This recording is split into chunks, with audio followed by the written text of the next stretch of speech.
What's up, everybody? Welcome to Lost Initiative, Star Wars General's Directive, Week 7. 7? 7. That's what we're doing. How's everybody doing? Like us? Or chat? Oh, well, they can't respond in a verbal format, and I ain't reading that. So Well, I'm hanging in there. How are We're you? as good as we can be after last week. What happened last week? Siam's dreams came true. Oh, that's nice. That sounds great. You and Trinity got Yeah, married? you're happily married now. Yeah. Okay, listen. General's Directive Week, enough about that bullshit. Well, Maggie, did you have a good week last week? Yeah, it was all right. I think T3R4's dreams came true. A little bit. Well, we're one step closer to her dreams, I guess. That's right. I mean, Or at least one thrust I'm not going to closer. go into that. So, all right, so last week was certainly an interesting one, and ended on a bit of a what the. So I love how crazy the Discord has been lately with just like people talking in the spoiler chat and just like losing their minds, and also how much debate has been going on about all the characters and like their choices and decisions. That means that we're doing a good job, I feel like. No, yeah, the It means engagement- we're such real people or like our characters are so real to people that like the decisions they're making are making you angry or excited or whatever it may be. No, it was a lot of fun. Yeah, there's lots of chatter over in Discord. And as a reminder, anybody who's a sub on Twitch or who is a patron on Patreon can join the Discord as well. So totally jump in there, be a part of the conversation and everything that's happening. Where more or less all we do is shit talk Siam, because Wade doesn't usually partake in the Discord, so he can't defend I read himself. it all. I'm just No. We just shit talk Siam. That's all. I know. I read all of it. I sat here for like half an hour catching up one night, and I saw people adding me, and I was like, "Don't even at me, bro." Don't even at me, bro. Hashtag get flamed. No, actually, there was I don't know, like a solid 300 messages, and sometimes when you like wake up, you look at Discord, and you're like, I need coffee first. It all started with me, like, I got on there to read a specific message, and then I saw, like, someone answering. I was like, oh, what is that an answer to? And I scrolled up, and there was, like, more. I was like, fine, I'm just going to catch up. And I scrolled and scrolled and scrolled, and there were so many messages on the spoiler chat that took forever to catch up, and it was all worth reading. That's probably one of the biggest flaws of mobile Discord is, like, it just throws you in wherever it feels like.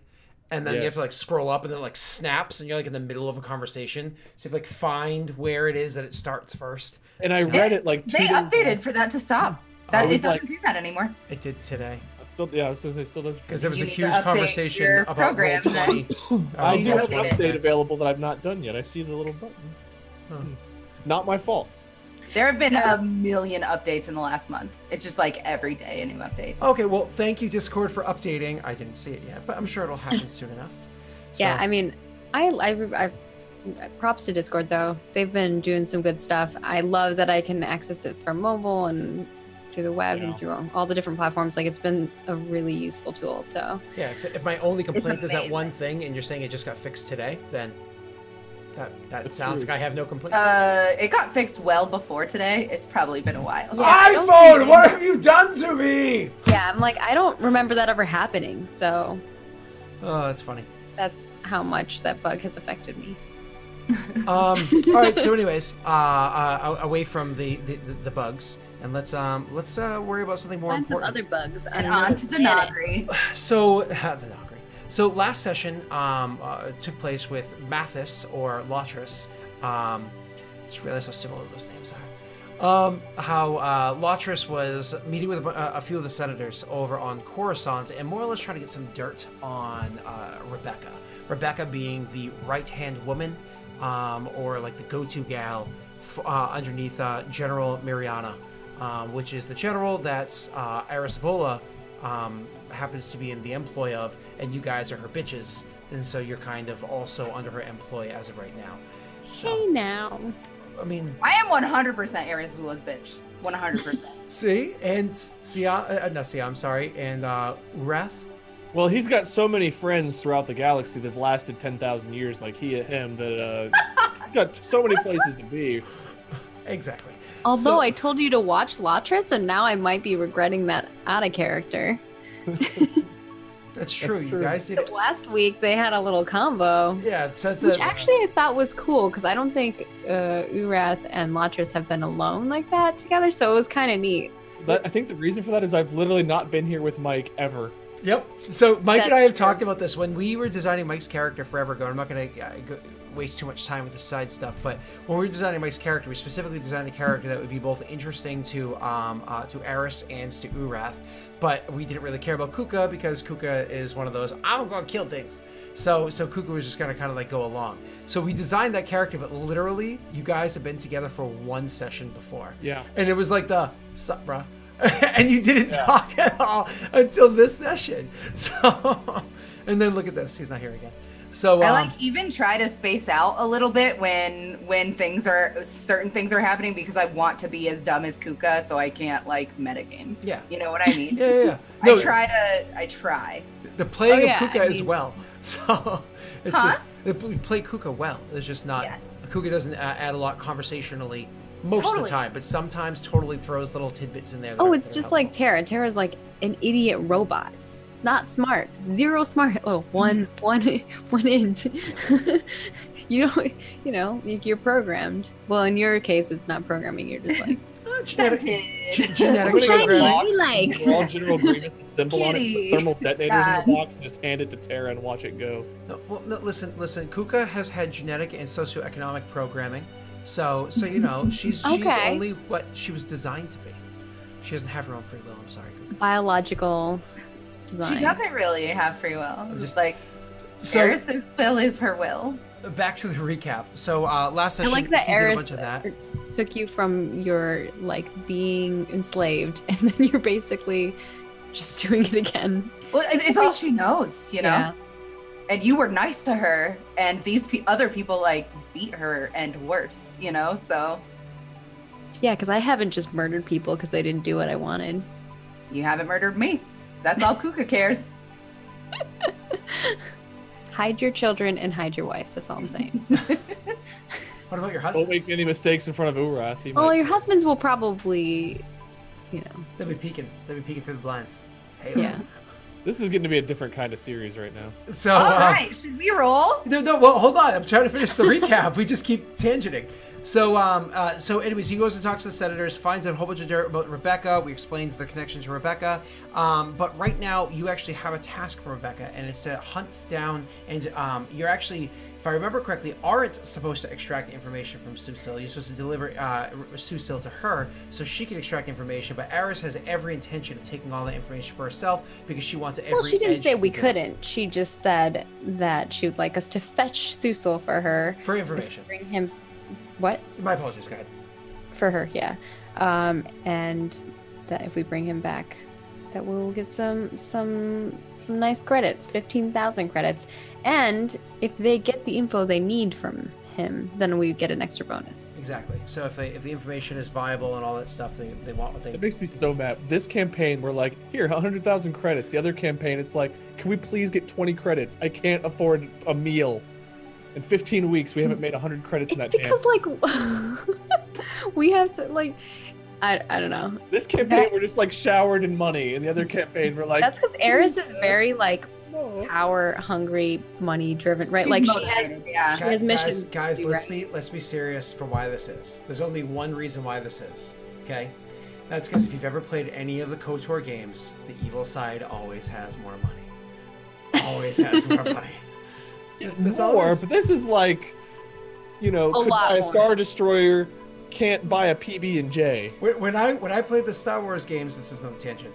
I'd had several lightsabers and all the equipment I ever needed halfway through the game is dark side, whereas the end of being light side, I'd be like, I kind of got the stuff that I want. Oh yeah, Coder 2, the end battle with the light side is so much harder than dark side. Dark side, you're just like, here, I sneeze at you, oh, you're dead.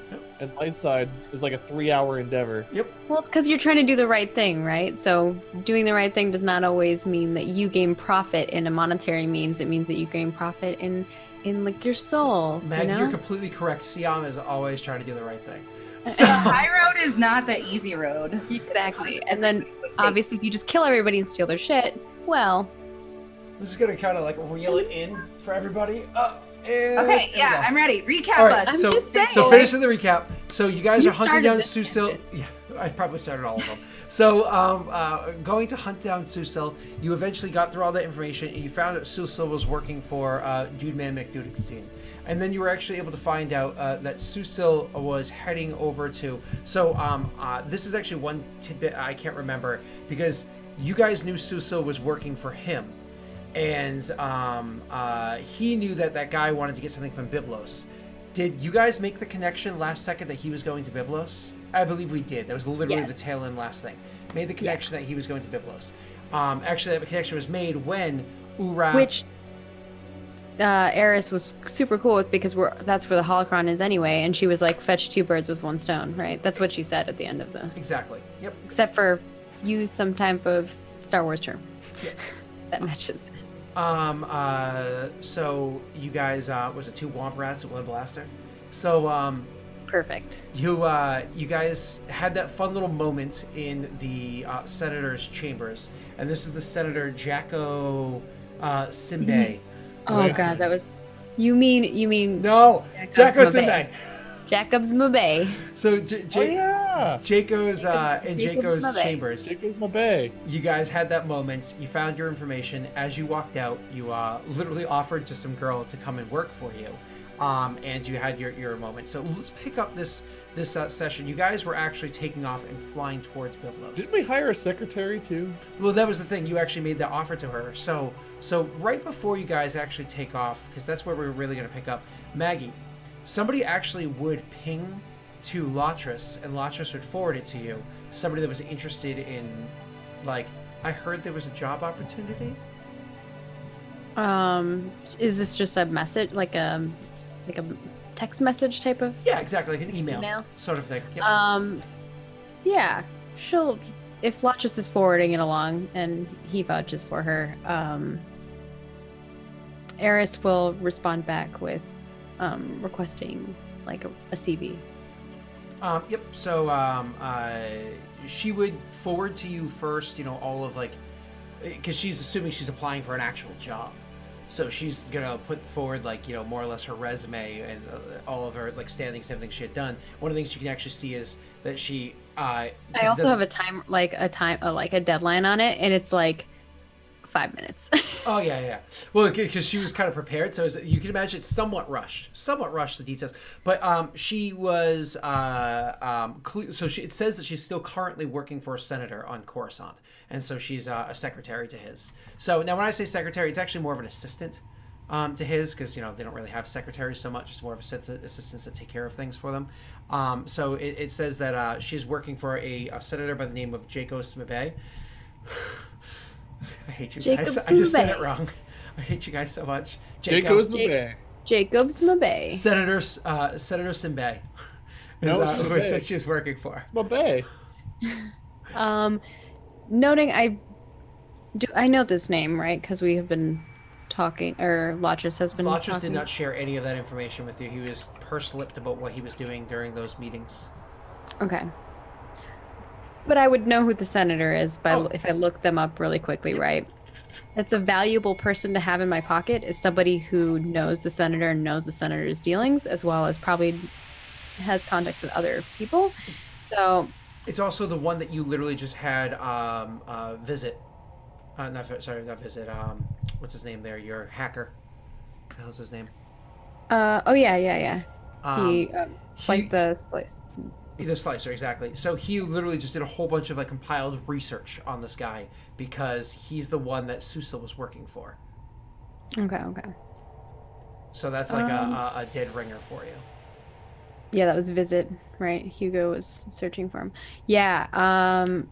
I see. What are her skill sets? She's a personal assistant to a senator. Prior to working for Senator Simbe, she was an under assistant, or like a secondary assistant to a different senator, whose name is actually somebody that you're not super familiar with because they are a former senator and no longer have the position. What's the version of like a quartermaster on a spaceship? A quartermaster? I mean, technically a quartermaster, right? Because ships are. I'll respond to her and ask her how she feels about being quartermaster. Um, And I also offer the ship model because it's pretty fancy. So you can see that her response is one of those, just like any email response trying to get a job, right? It's over the top with its punctuation and like the grammar, the quality of words she uses. She's dropping 25-cent words everywhere, right? To try to like really play herself off well. But most importantly, what you're getting is you can kind of actually do me a favor because you're reading between the lines, right? Mm-hmm. Roll me a. This Whoa, is gonna be, we gotta do Destiny first. it's a really good point. Hey Scott, can you read I between the love lines you. for me real quick? Scott, can you read between the lines for me? I can't actually. What's that say? It says Jayco's my bae. No, you literally just changed it from them saying Jayco's my bae to Kuka saying Jayco's am bae. Like, legit. Jayco's my bae likes to hang out at Ted Nugent's. It's canon. Roll your damn destiny points. Give me all the destiny. We're synced up Oh, now. am I the right character? Is this Urath or Seal? Oh, did I clear it? Oh, light side. I think I cleared it. Damn. No, you didn't. I see Definitely 9 did points not. right now. That's Yeah. okay. I can adjust There's it. 7 in the dark. So it's in the 2 and light. 2, right? Yeah. And force update. Bam. Okay. Beautiful. So awesome. 2 and 2. That's not bad. So, anyways, what you're gonna be rolling is against just average 2 difficulty. You're gonna be rolling me a. This is discipline, All right. or yeah, discipline and knowledge education. Either one of those. It doesn't really matter. I'll do discipline. That's fine. Sure. 2 successes. Awesome. So with your 2 successes, you're able to discern what it is that she had done. Like she's clearly taking like all the skills that she has, and she's kind of like forcing them into how they would apply to the job and why that actually is a position that's great for her and so on and so forth. So it's one of those things where it's like, do you know how to write in Python? I know how to write C++. It's like, and trying to like make it so I'm totally okay for this job. But overall, you get like a good feeling off of the person. Okay. I ask her if she can be prepared to leave in like 5 minutes. She responds with a, does this mean I have the job? Ha ha ha, 5 minutes. I'm so looking forward to working with you. Like, Yes, pack all your things. gets a response with immediately. It's just like you can it's just the word immediately, but you can tell with like there was a gap of time between when you sent the message when you received this one based off of like how quickly correspondence was beforehand. And you're like, oh shit. And so very shortly after, we had the timer countdown. As I said, Bez, we had never deleted it. When you had kind of like caught it in a loop, put it back up once the timer was back on. Literally, you're down to the last handful of minutes, like 4 minutes and 13 seconds, when she comes walking onto the Sounds like I've vessel. seen airlock in her future. Oh, when she comes walking onto the vessel. What was her name again? Her name was never said before. I know, that's what I'm saying. But I'm guessing in her resume she sent me her name. Oh, yeah. My apologies. So she's just a human, so she's actually going to have the name of Stefania. Stefania Waifu. Wow. And she's That's gonna weird. Stefania Waifu. That's a weird name. yeah, she Okay, waifu. comes to the Her name is Stefania Waifu. I win. I don't want it, but I feel like I'm going to regret it if I don't.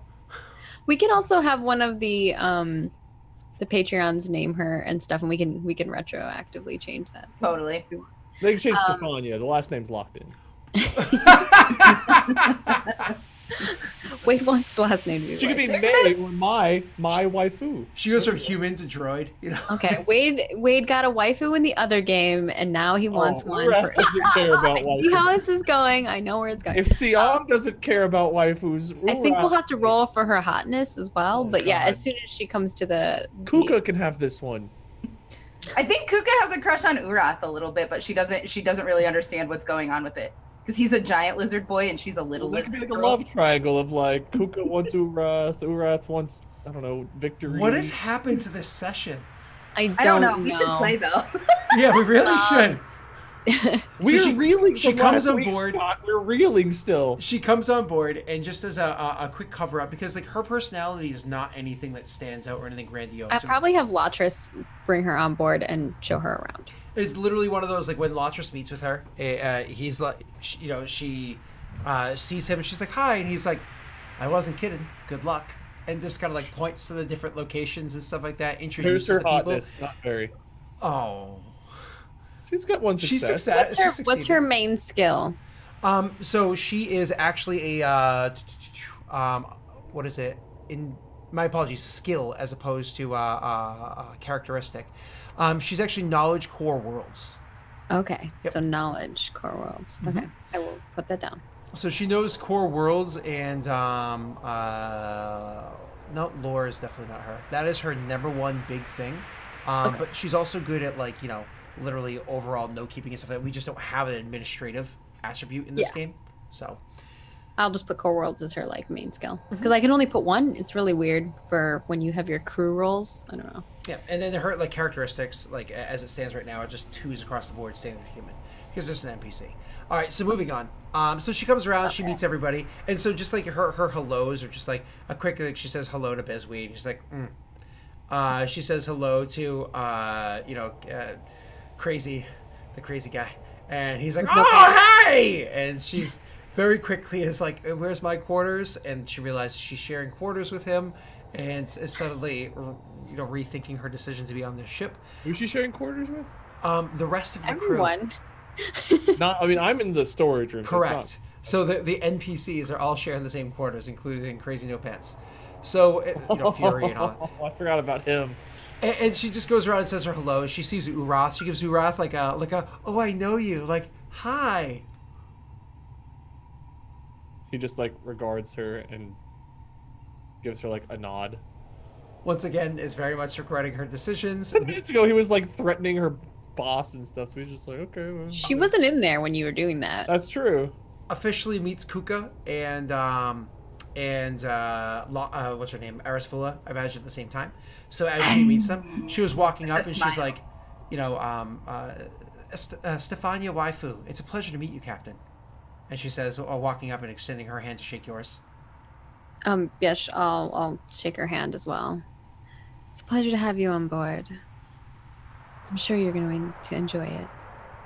I certainly hope so. And she looks down at Kuka, and then she does like a cute little hi. I'm sitting in like the captain's chair on the ship. Kuka does a Kuka smile, which is really just her like reptilian mouth being wide open, so you can't tell that it's a smile really unless you know her. And she's just like, she's happy, just like hi. Eris likes you. I like you. She's like, is there a place where I can get myself set up or anything tasks at, immediately? Just get used to what the ship is like, and I can get used to this. Here, I'll hand her a data pad.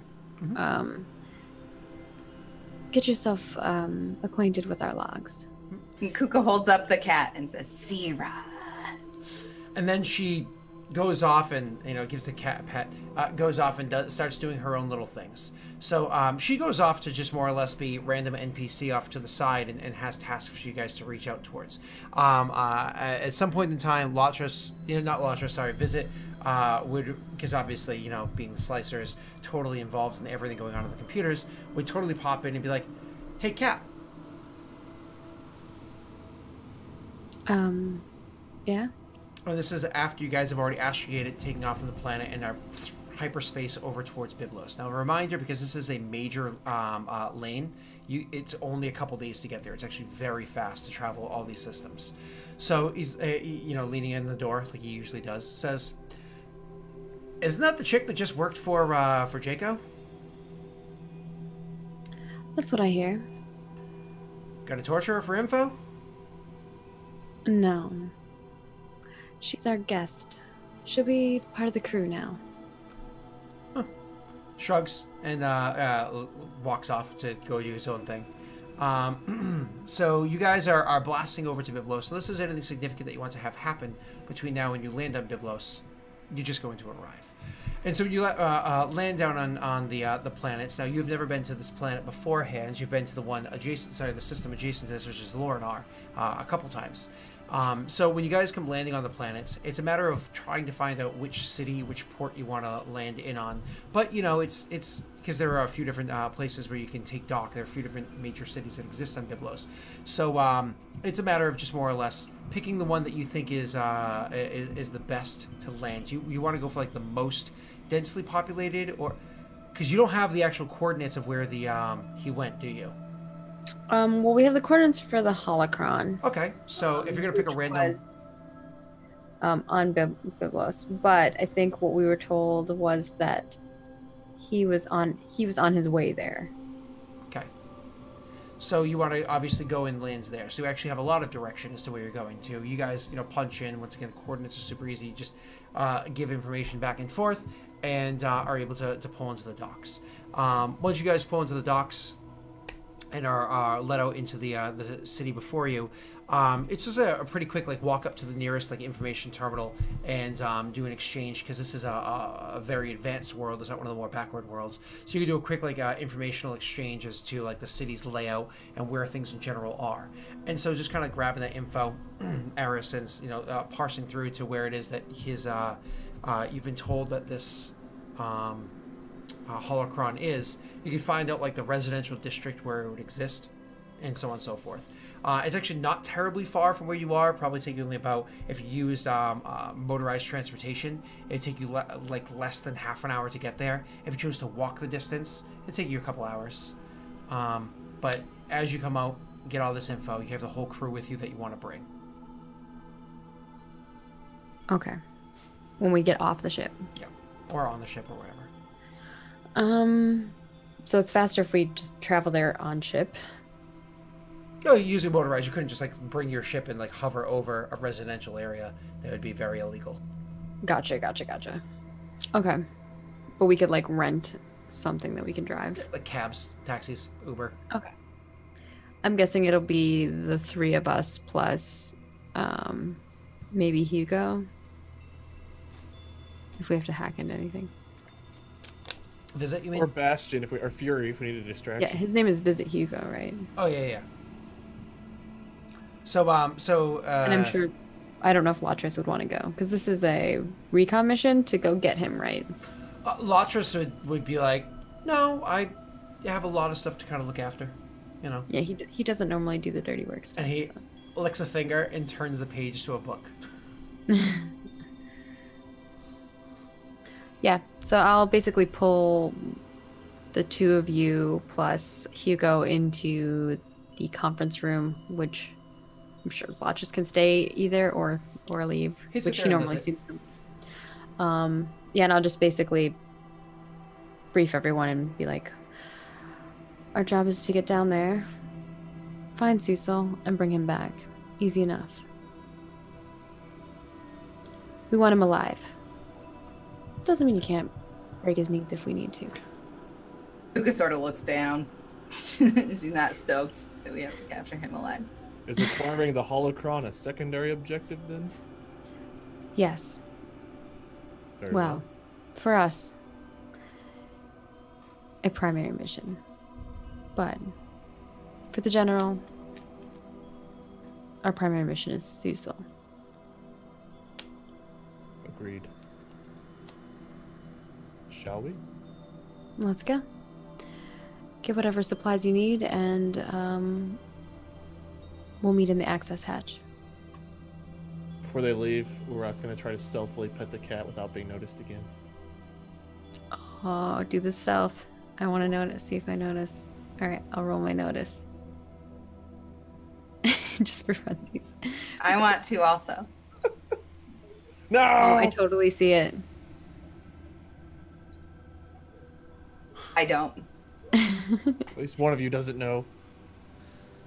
Eris doesn't say anything though. He gets down and hands it some milk, gives it a couple pats on the head, then gets up and looks around and just walks on in a hurry to go get his stuff. At some point in time in the future, when she needs to motivate you, she slits the cat's throat. I mean, it's not something that Eris would not do. So Poor Kuka. she makes Kuka do it. Kuka. At least you didn't take the cat away in episode 1 and not bring it back till episode 15. That's right. Oh, Doxy. It's a good thing I'm not playing the evil character. So, you guys are, The question is, Doxy, would Kuka do it if Eris asked her to? Yeah. Yeah. See?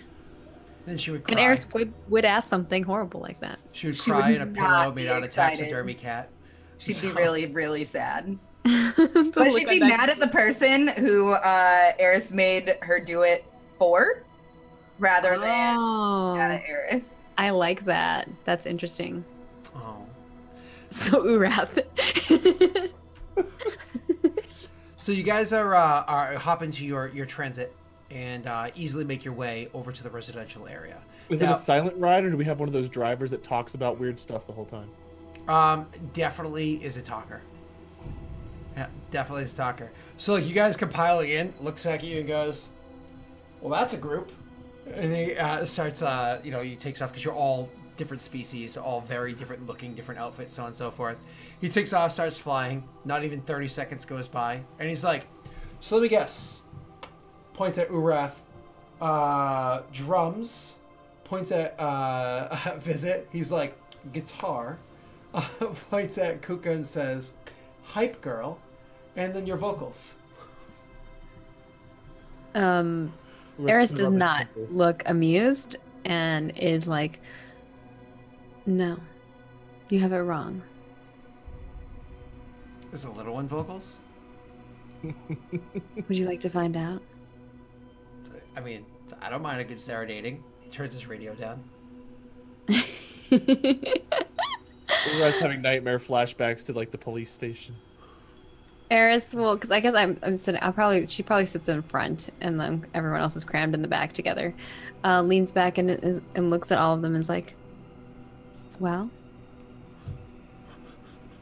Oh God, you make it. Eris is more trying to amuse herself. Like, do any of you have some kind of hidden talent that she doesn't know? So you do that, and there's a pause from the other two, who whether or not they get it or just like, what the what? Eventually, like, because Visit knows not to push the boundaries too far, and he's amused by this. So he's like, he starts tapping. And then he'll nudge Urath. Urath is looking mortified at this point. He's like, "This is worse than any Sith torture I've ever endured." Kuka does not know what to do with herself. She has no idea what's going on. Yeah, Urath just looks at Kuka like, "What do we kill him? What do we?" He shrugs and stops. Eris also shrugs and turns back and looks at the driver, and I go, "Guess not." He's a little confused. Turns the radio up more than it was before. It's a relatively silent ride the rest of the way. Perfect. That's what she was hoping for. Urath was ready to pull out his like melee weapon. He was like, "Is that what we're doing here? Kill the driver mid-drive? I mean, that'll be exciting, but." So the only other thing he'll say is, as you guys are approaching, he like will point at the house, like as he's like approaching to bring the landing down in front of it. He'll point at the house and be like, pull right up in front.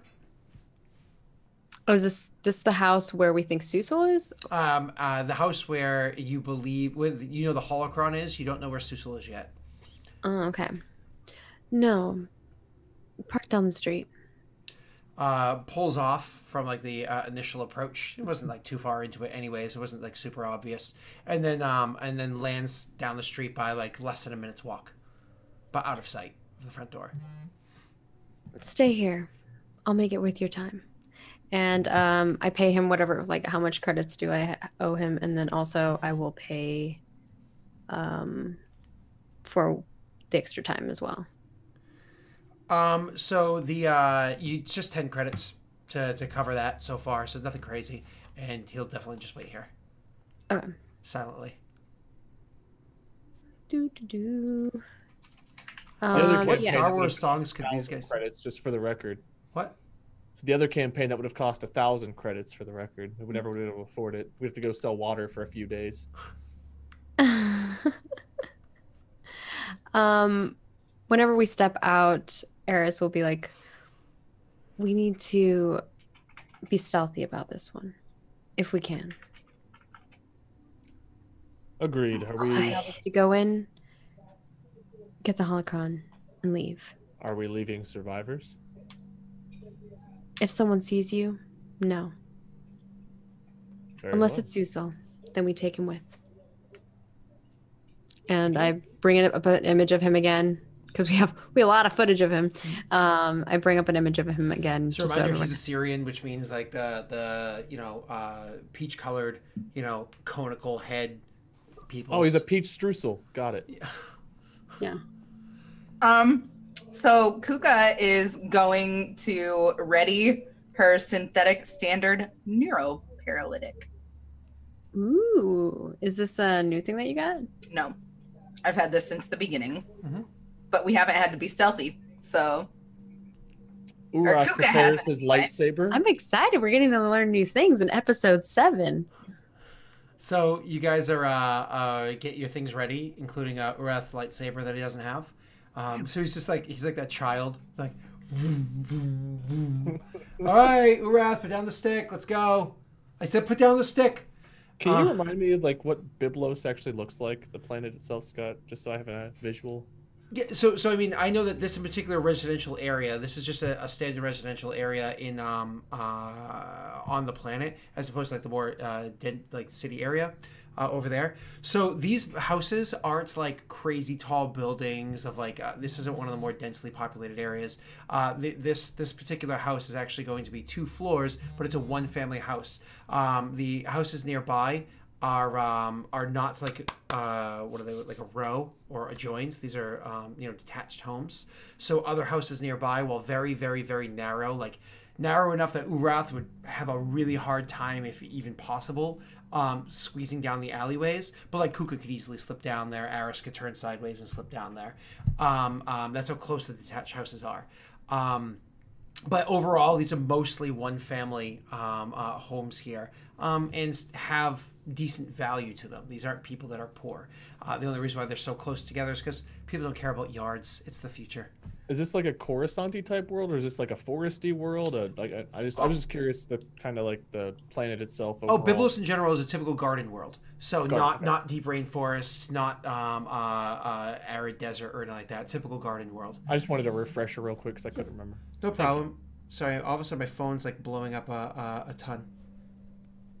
Mike sent you dick pics? No, it's like somebody else talking to me about a meeting tomorrow, and then my mom, and I'm like, everybody, shh, go away. My phone's on silent, but it's still vibrating. So you guys, so yeah, it's just a typical garden world. So you're making your way down the streets now. Maggie, you had said that you want to be stealthy. What is the approach to this with the? Do you want Visit to walk up with you guys as well? I imagine so.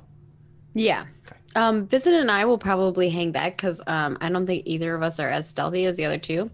I'll probably let them go in first. And we'll just follow in suit. If they need us, then we'll help. But like really we're just support, right? Like I'll be like, you saw nothing. Move out of the way. And then he'll be like, I hack a thing if we need to hack something, but otherwise like we are just there as support. Gotcha. While Urath and Kuka are mostly doing all the heavy lifting. The primary hacking. Yeah, that type of hacking. Yeah. So you guys make your way to so the two of them. What is the approach that you guys are actually taking? Because 2 of you are clearly hanging back, meaning you're not even going to go up to the door itself, are you? You're going to like really hang back. A bit, yeah. And then once we see them go through, then we'll follow in suit. So the 2 of you just walk up to the front door of the home? They don't necessarily have to go up to the front door. You guys could. I mean, you guys decide what you want to do. I feel like Kuka would try to peek into a window but be too short, and then like nudge Urath to look in. I think I'd let Kuka kind of lead because she's a lot stealthier, I think, than I am. Didn't Mike say all homes have windows? Was that a thing? Yeah, but I think that Kuka would be way too short. Did say all homes have windows. He said all buildings have windows. Yep, that's canon. He said all buildings have windows, and then he took it back. Yeah, then he tried to backtrack, but it was too late. I don't think. I was like, oh, you guys heard it here. Whenever we need a window, there's a window. Yep. Yeah. All buildings have windows. And this building does have windows, but you could see that it does have shutters in front of them. So, again, it's the future. So these shutters are like, like the wide blade shutters that are, electrically like opened or shut, lowered, or raised. Okay. Can I see through them at all? Because of the wide blade ones, they actually overlap well enough you would not be able to see in. But thankfully, there's 2 more windows to look through. There are more windows, but they all have shutters that are closed. Okay, they're all right. Yep, and it's daytime right How now. many doors have we seen around this building? So you've seen the front door so far. It's not that you approached it. You just saw the front door. And that it was there. Did you approach it at all, or just like really, really hang back? I think as we're approaching it, we'll probably kind of stay. I'd imagine we'd stay on the sidewalk a little bit till we get closer. Then we'd try to like sneak around like 1 or 2 neighbors' houses, so we're not just walking through everyone's yard. Okay, cool. Right. And then there is a back entrance as well. So That's what we would hit. Okay. So you guys are making your way over to the back entrance. The back door. Oh yeah. Now, because of the fact that this area is densely populated, again, not so extremely so that there's like super tall buildings or anything like that, but there are a lot of buildings very close to one another. The back entrance, it's not like when you're over there, nobody can see your activities or anything like that. It's not like you're super hidden. There are enough buildings around, there are people inside those buildings that someone could theoretically see you. So if you're trying to approach this door without getting noticed, it's less a matter of I need to sneak in the shadows and more a matter of timing and perception. So what I'm going to need from you guys is actually a stealth check, but you're welcome to make a perception check first if you'd like. Against what? My apologies. The perception is going to be average, and then I'll tell you the stealth afterwards. I fail Okay. at perception. But that's okay because Urath succeeds. So what Urath, you're actually going to be able to give both of you guys a blue die for your stealth check because you're going to be like, looking to see whether or not the coast is clear. Now, as for sneaking in this one, because of the population, you're actually rolling against 4 purple. So I hope you're stealthy. You both get a blue die. Do both of you try to sneak in? Oh yeah. Urath, you try to sneak in as well? Like I said, I think I hang back and kind of Holy let hell. Kuka go up first. And once Kuka got close to the building or close to the back door, if she gave me like the all clear, then I'd move up. Okay, You can also take those 2 as another blue die. there you go. So you have 2 blue dice, sir. So, okay. Is it still 4 difficulty even with her up at the door? It is because it's the same difficulty or whatever with the people around, but she's giving you that 2 blue die. Cool. Oh, Needed it too. oh man, that's awesome! Wow, good job, guys. That's great. You can literally see that blue die she gave you was the success and the leftover advantage you Your needed. stuff is insane. Yeah, Yep. it is. Pretty awesome. It's real 5 good. greens and a yellow. That's 3. Well, I mean, she is super tiny. Yeah. She always rolls with 2 blue. She That's- always Yeah, rolls with 2 blue. that's That's Bala. awesome. So you guys approach the door and you get up there without anybody noticing you. But more importantly, Kuka, you don't need to roll because you approach the door. As soon as you get to it and you walk up and you wave Urath over and then he's like making his way. You look back towards the door and you notice it's actually slightly ajar. These aren't blaster doors, right? These aren't doors because you're not in a military facility or anything like that. The door is actually slightly ajar. Okay. Kuka's gonna very slowly, to prevent creaking, push it open and just stick her little head in. Sure. I'll just allow that stealth check to roll forward with the pushing it with no creaking. And so you push it forward and you go looking into the area inside. Could you just make your perception check with 1 difficulty? Sure. And this is literally as Say you the wrath door was already ajar. ajar. Not like, but This was a bad. Damn, Cuckoo. Okay. Yeah, that's Them really good Googles. for her. Some like extra Yeah, focusing. So when you don't forget to take your strain. So I did. When you poke your head in and you look about, it's dark in there because there are those blackout shades that are set to keep the place dark. But despite that fact, Kuka actually can see very well in darkness because guess what? You have goggles that are explicitly for this. So you didn't suffer any black dice while People looking say they into can't see darkness. like the latest roll result. Can they not? It's like not Oh. scrolled down far enough. Oh, that's funny. Give me 1 second. I'll fix that. Sorry. I got you, fam. Yeah, it shows the dice roll, but it doesn't show the actual. Yeah, it's like the last, like the There we go. the That was result weird. for the last thing. That's Cool. better. Yeah. Cool. Sorry about that, everyone. So when you go looking in, what you actually see in there, because once again you have your goggles that allow you to perceive and not take any black dice, perceive through the darkness, even though the blackout shades are there, and you can actually see that not in the room that's immediately there, but in a room nearby, there is a piece of metal. It looks like a bit of a droid on the floor, and adjacent to that, it looks like another bit of a droid with wires coming out of it, and it's twitching ever so slightly. Okay. That are over there. She looks out at Urath and she says, "Am no man's. Am robot man. Am dead." The place is empty minus a dead robot. Okay. Well, shall we? I'm gonna get out. This place is kind of close quarters, I imagine. Yeah, because it's a home. Yeah, so Urath's gonna have his force pike out and ready to go. Okay, so you get your weapon ready, and you guys go walking in there, and you just were walking, obviously being cautious, checking your corners, so on and so forth, but you go walking into the room where you see the parts of the robot.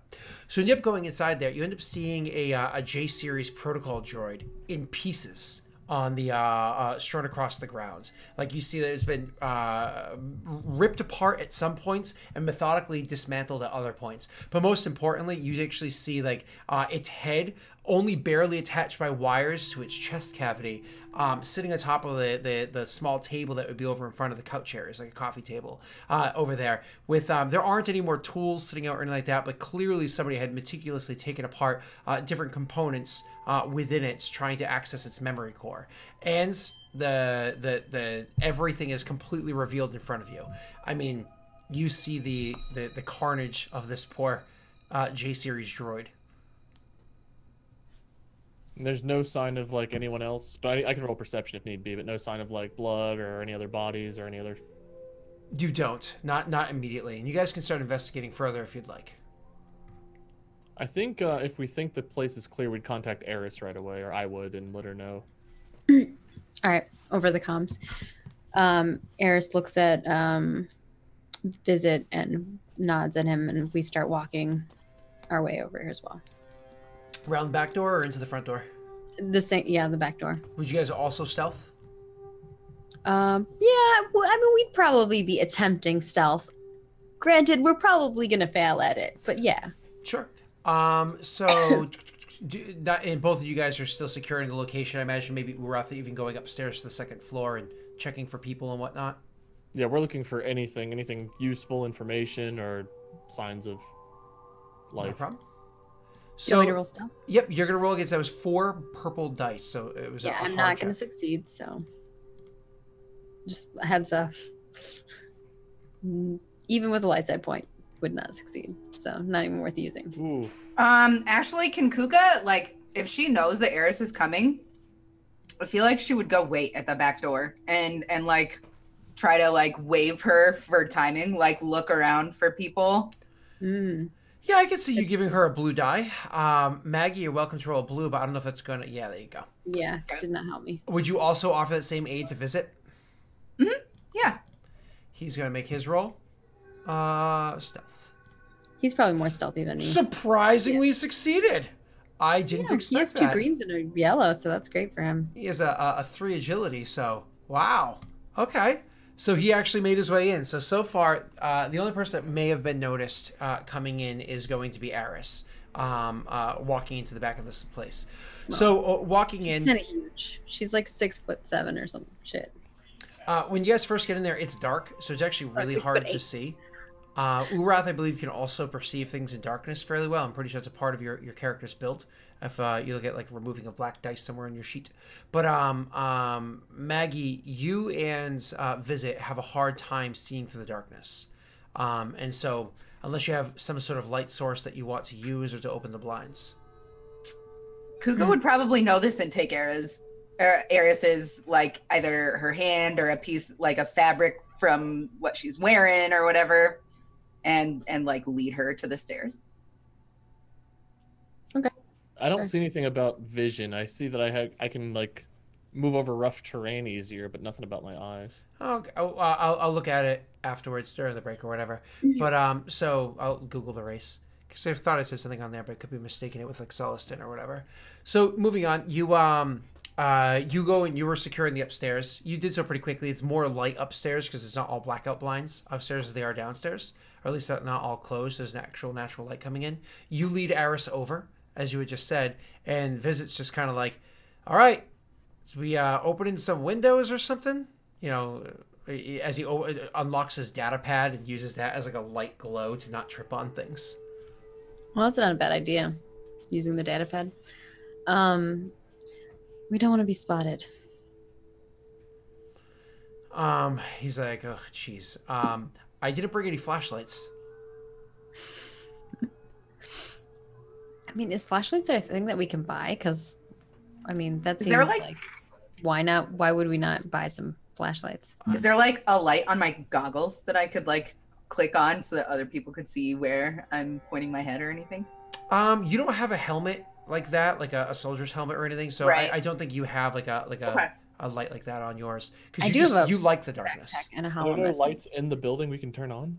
I could see there are lights in the building you could easily flick on if you wanted to. I imagine we could flick one of those on without. If the blinds are shut, no one's gonna know anyway on the Okay. outside. Yeah, that would be fine. So Urath just reaches over and flicks a light switch, and Visit's like, "Hey, thanks," and looks around and he's like, "Holy hell, what?" Oh, and like immediately just walks over and plops his ass down on the couch and picks up the headpiece and starts looking at it. And as he's looking at it, one of the things that you guys notice is one of the eyes is completely powered off, but the other one's like twitching and blinking lights. And he's like, "Huh, this thing's still functioning." And he turns the head to look at Eris. Turn that away from me. And Do you fix think you can it? get data off of that? Maybe I think I can. But we'll find out after this break. Nice. See everybody just a Fourth couple wall of minutes. broken. Terrible.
Hello, everybody, and welcome back.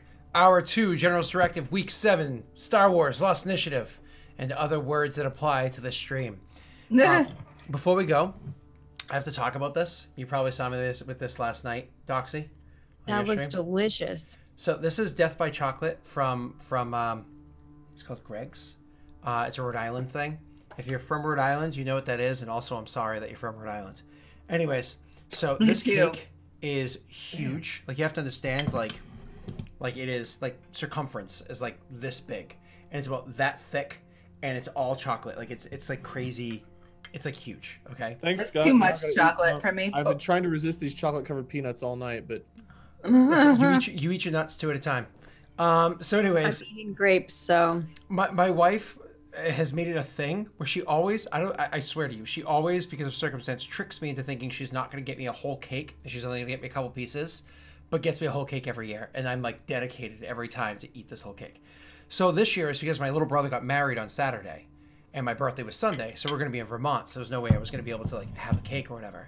So and we were driving up there on Friday. So on Thursday, she comes from work. That's my day with my daughter. We're together all day. She comes from work. She's like, hey, I got you a couple pieces so we can celebrate your birthday early. I was like, oh, that's so awesome. Because Nope, she comes with a whole fucking cake. And I'm like, ah! You know, one year I had, like, teeth pulled literally the day before my birthday. So, like, I had 3 wisdom teeth pulled the day before my birthday. So she's like, yeah, I'm totally not going to get you that cake because you're literally... She got me a whole cake. And I was like, ah! I'm, like, bleeding all over the cake as I'm, like, eating it.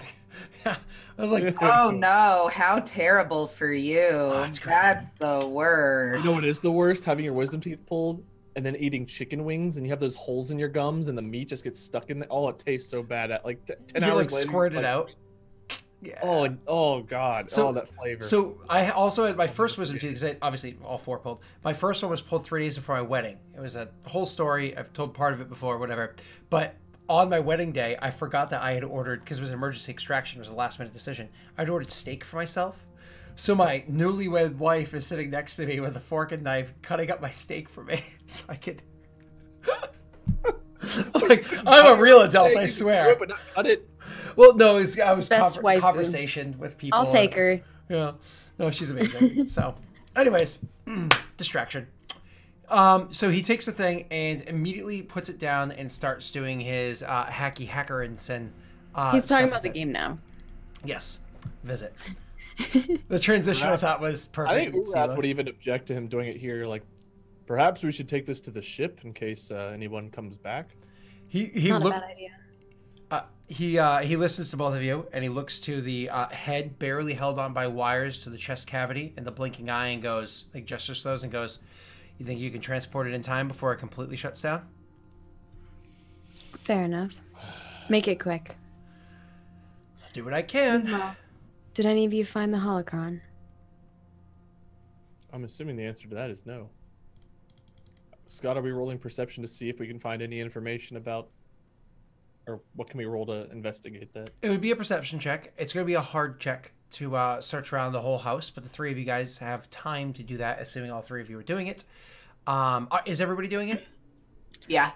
Is it possible that I could assist somebody? I'm going to say all of you guys would be able to roll. I was like, my door's open. My dog walked in. I will probably just assist someone because I am not. No, all of you can roll with assistance, unless you choose not to roll. Well, all of you can roll with a blue. Oh, okay. Yep. I've got terrible perception with Ura. Me too. You succeed, but it hurts. And Scott, found something. I couldn't find anything, Scott, by the way, about the vision. Okay. So you're just blinded by the light. Oh God, I found something that knocked me I was out. like, I'm not going to find anything. Well, I know my strengths, and that is not one of them. You technically only received 3 of those, not 4, because you rolled too many purples. So only take 3 I thought you straight. said 4. I thought you said 4 purples. It's 3. 3 is a hard roll. Yeah. I don't know why. 4 I thought is a very hard. Yeah. I thought I didn't hear the word Daunting. hard. I thought you said 4, just in my head. Okay. No, you're fine. So you only take 3 of those instead of the 4. So unfortunately, Aris is half-assed looking around for things. This is what she has servants for. So she like walks over, like moves the toaster, you know, opens a drawer but doesn't lift anything. Whereas like Pulls out a book, like starts reading it. like, oh, it's actually an interesting title.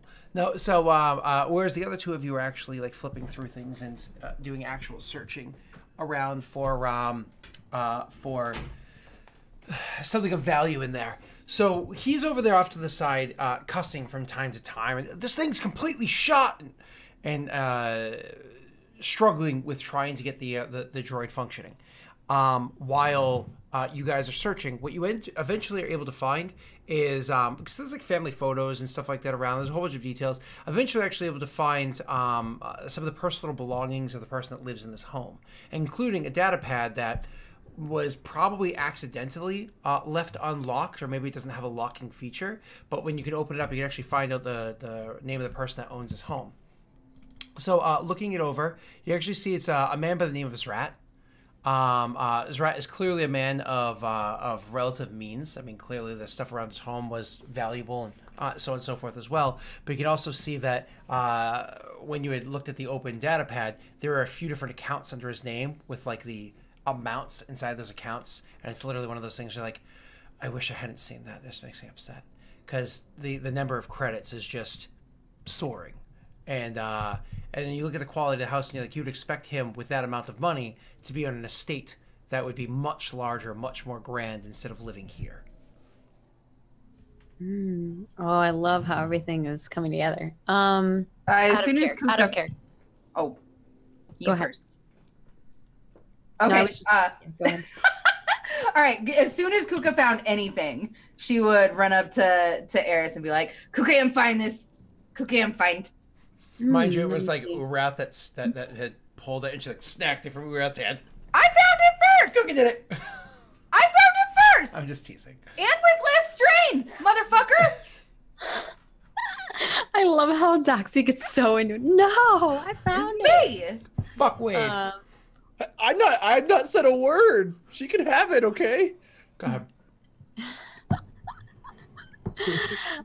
Yeah, I take the data pad and I sift through it and I find that it's owned by this rat person. Have I heard of this person before? No, never.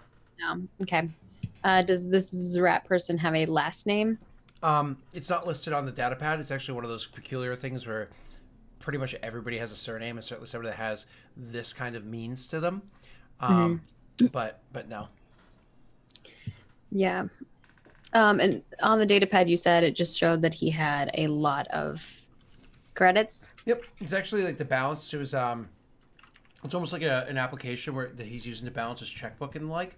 And so there's it's not like you have full access to the accounts, like wire transfers or anything like that, but you do have some access to the other bits of information that are in there as well.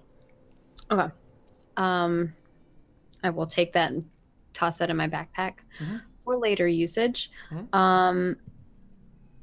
Does it look like there are any other signs of struggle in this place? It just looks like a robot was murdered here. That's all we see. There's no other, there's nothing else that's tumbled over or anything like that. The door was left ajar, and the robot is dismantled. Currently, Visit is working on it. Correct. No signs to track. If I jiggle the front door, is the front door locked? Front door is locked. Okay. Any way to track whoever might have left out the back door, probably somewhat recently? Good idea. So this is finishing off your perception check. When you go over looking for that, you actually see that there are security cameras that are linked to the back door, and so potentially to the front door as well. It takes you a little bit of time, but you're eventually able to find the hub that the security footage will be able to go to and from. I'll bring that to Eris's attention, and probably Dr. Hugo Strange as well, whatever his name is. Visit. Okay. Visit. That's it. So what is it exactly that you've found The out? security. There are security cameras in the front and back that could possibly show whoever was here and dismantle this droid, and perhaps they'd have more information. If we can track them before they get off world. Once you're done with the robot, let's check the security cameras. Visit. Perhaps we can make sure that we're not on those either. He nods and he nods like almost dismissively, which is again unlike him to you. And he's like instead of like responding, says, "All right, this thing's completely shot. There's no way that I can actually copy any information off of it. the ports that are used, any back accesses, everything. The person that was in here before, it's not that they didn't know what they were doing, it's that they fucking sucked at it. And so they just fried any angle to get through here. I got another idea. Instead of trying to pull information off the droid, I might be able to get its senses working well enough that it can, talk. Maybe get its like a communicator online so it can actually speak to us. You feel like having a conversation with a protocol droid? It's and he flips its head around. It's J9T4. Sure, why not? If it gets us what we need. He's like, just a couple more minutes, and starts working on it again. J9T4 got murdered? No. And so, I wonder if you can play back some like a visual of when Cora was. Never mind. We don't need to remember that day. Like there's a flashback. I was like, what are you referring to? Help me, Obi-Wan Kenobi. We just see her and. Help me. No. So. Just so you guys know, our other campaign, which is Faded in the Stars, is in parallel to this world. So that's why we're all like, oh, like out of character, we know these characters, but in character, this is the first time we're experiencing these characters. One step beyond that, literally last session, when Cora and Kyle went into Zrat's home, asked, where's J9T4? And J9T4 is being serviced elsewhere. So, moving on.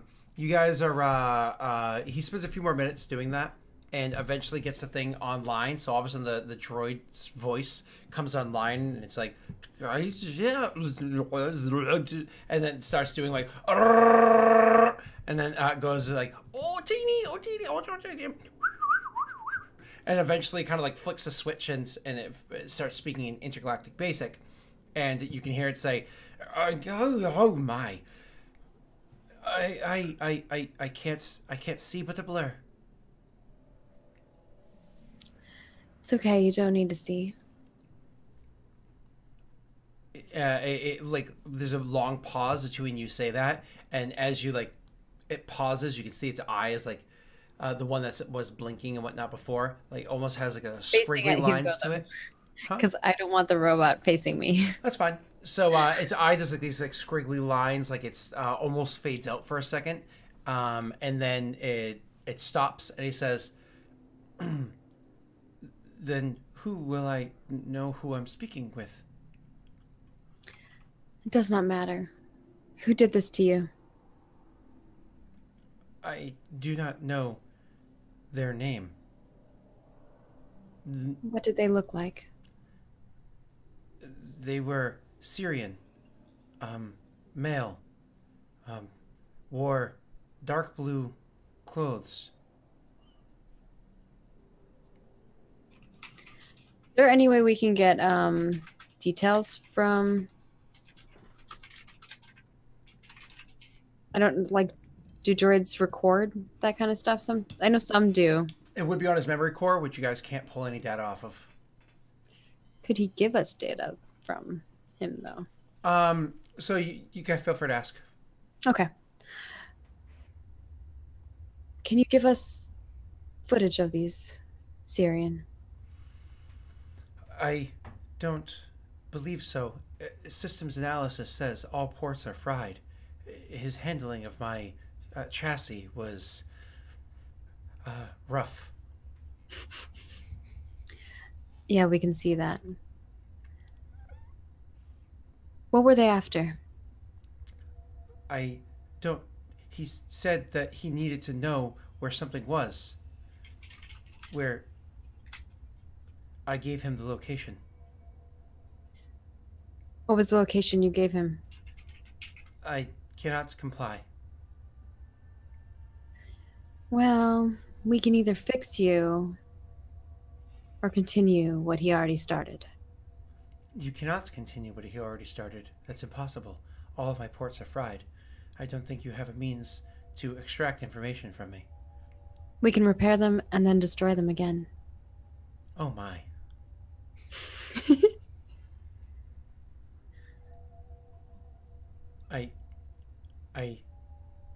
I cannot give you this information.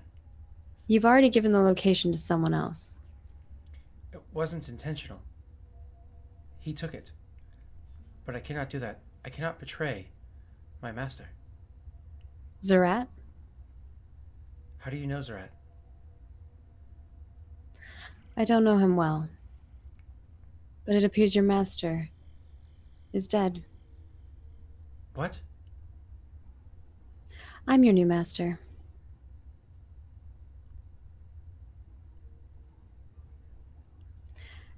Is there proof of this? Where is his body? And he says, like, he says you can clearly tell he's trying to reach for the body. He's off to the side. You see a hand missing, like, 2 fingers. Starts, like, as it's, like, reach. It seems like reaching out, like it's trying to feel for something. But I have nothing for you now. But as soon as I do, I will share that with you.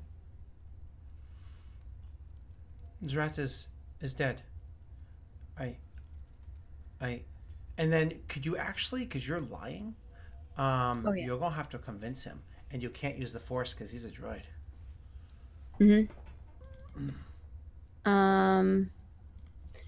What do you feel this would be? Is it charming him? Lying is deception.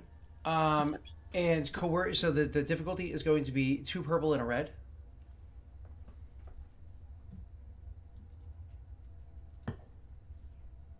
Or coercion? For coercion. Not a coercion. Coercion is like almost like intimidation. It's actually deception itself as a skill. Okay, deception. I don't know if I get any other things for deception, so let me just double check because I have all these things now. This is for coercion. And Cora's not there giving you a back rub. Sorry.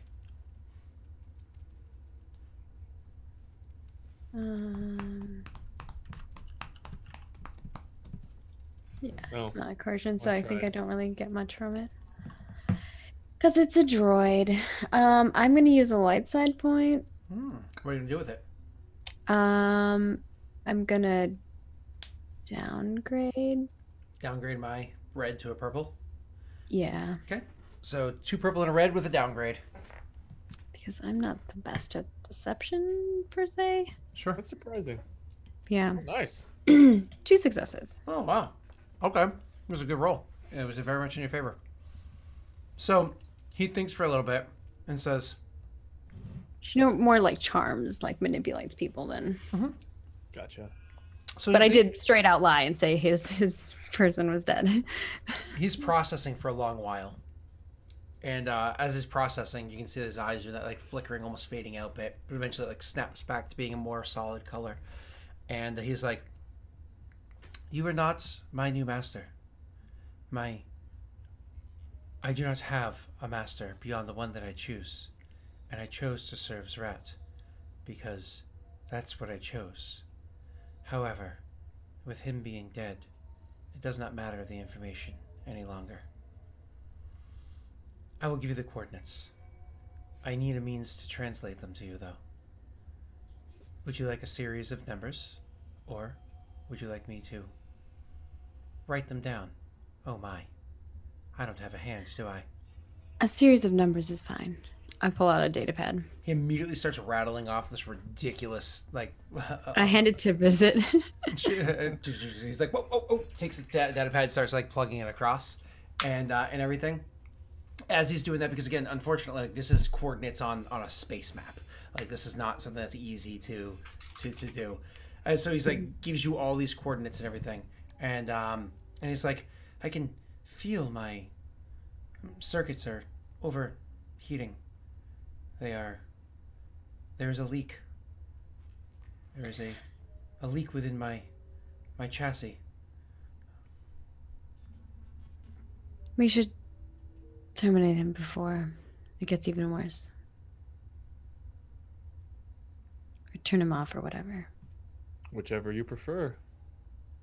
Urat's got like his force pike ready to. I look at Visit. If I got you enough equipment, do you think we could fix him?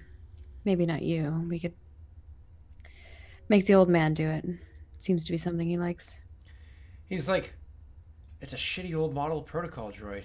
And he pulls out like some wire snips and like holds them to the last couple wires holding the head attached to the body. When he says that, and he's basically like confirming that it's not useful, the last thing I say to the droid is, um, uh, who was your master working for? My master Maybe we can worked for himself. get revenge. He worked for himself. No one works for themselves and makes that much. Others worked for my master. Like who? I don't know everybody. I do know that there is someone meant to return today. There's a man by the name of Rara, a woman by the name of Sarah, and two others. I did not get their information yet, as they were just recently taken aboard the crew. And where were they meeting him? Here. Or supposed to meet him, I would say. Here. This evening. And they didn't arrive? It's not evening yet. Unless my time keeping is off. It's evening, right? No, it's still daylight outside. Oh, okay. I thought you said it was dark. Dark in the building because the blackout lights. It's bright outside. Gotcha. Shall we pay these visitors a visit, or should we be out of here before they arrive? Think on it. Seems we still have a little bit of daylight. At the very least, we do need to figure out what we're doing with this droid before. Because it snips the wires. Yeah. I think we should figure out what to do with this. As you say, droid, snip. Easy Visit. enough. Can you ensure that no one can repair this droid? He puts his snips and all the other equipment back into the pack. He ends up taking out a more or less like a compressed air pack, and uses the compressed air and the inside of the droid's like headpiece, where it has all of its most primary processing bits, and uses that to like make everything really, really cool, like really, really cold, and then ends up getting a small torch and super heats what's super cold, which just cracks and destroys everything on the inside. And he's like, that should do the trick. Takes him like less than 30 seconds to do that. Cool. She's still standing there looking down at the droid. Well, it seems that this location is probably where they're headed. I don't know if we need to wait around for this Rara and Sarah. Agreed. We don't have much other than these coordinates. We don't even know where they lead to, do we? It's because you haven't let me open that panel yet. And he says, walking over to Urath. Well, we have these coordinates to investigate in the security cams. I believe we should delete our footage from the security cams before we leave here, and then perhaps we can worry about everything else. Yeah, let's do that. Where do we see that the... It's like a little panel that has it there. There's like a picture in front of it. Nothing crazy or over the top. So he goes over it, opens up the security access panel, which is literally just one screw, like, opens up the security access panel. And the first thing he says when he opens it up is he's like, oh, shit. And, What? he's like, you see this right here? He points at a box in there. The box? That's the memory core. That's going to be what says, that holds the information of everybody that, of the footage that has come and gone. Looking at this thing, it probably holds about a year's footage, and then like dumps whatever's older than a year and whatnot. Just kind of cycles itself out as it moves forward. But you see this box here? It's facial recognition software, is what this does. But it specifically uses these things with an uplink to notify local authorities if somebody approaches the door without properly unlocking it. And you see this blinking red light? Great. Everybody make perception checks. To see if we see the blinking red light?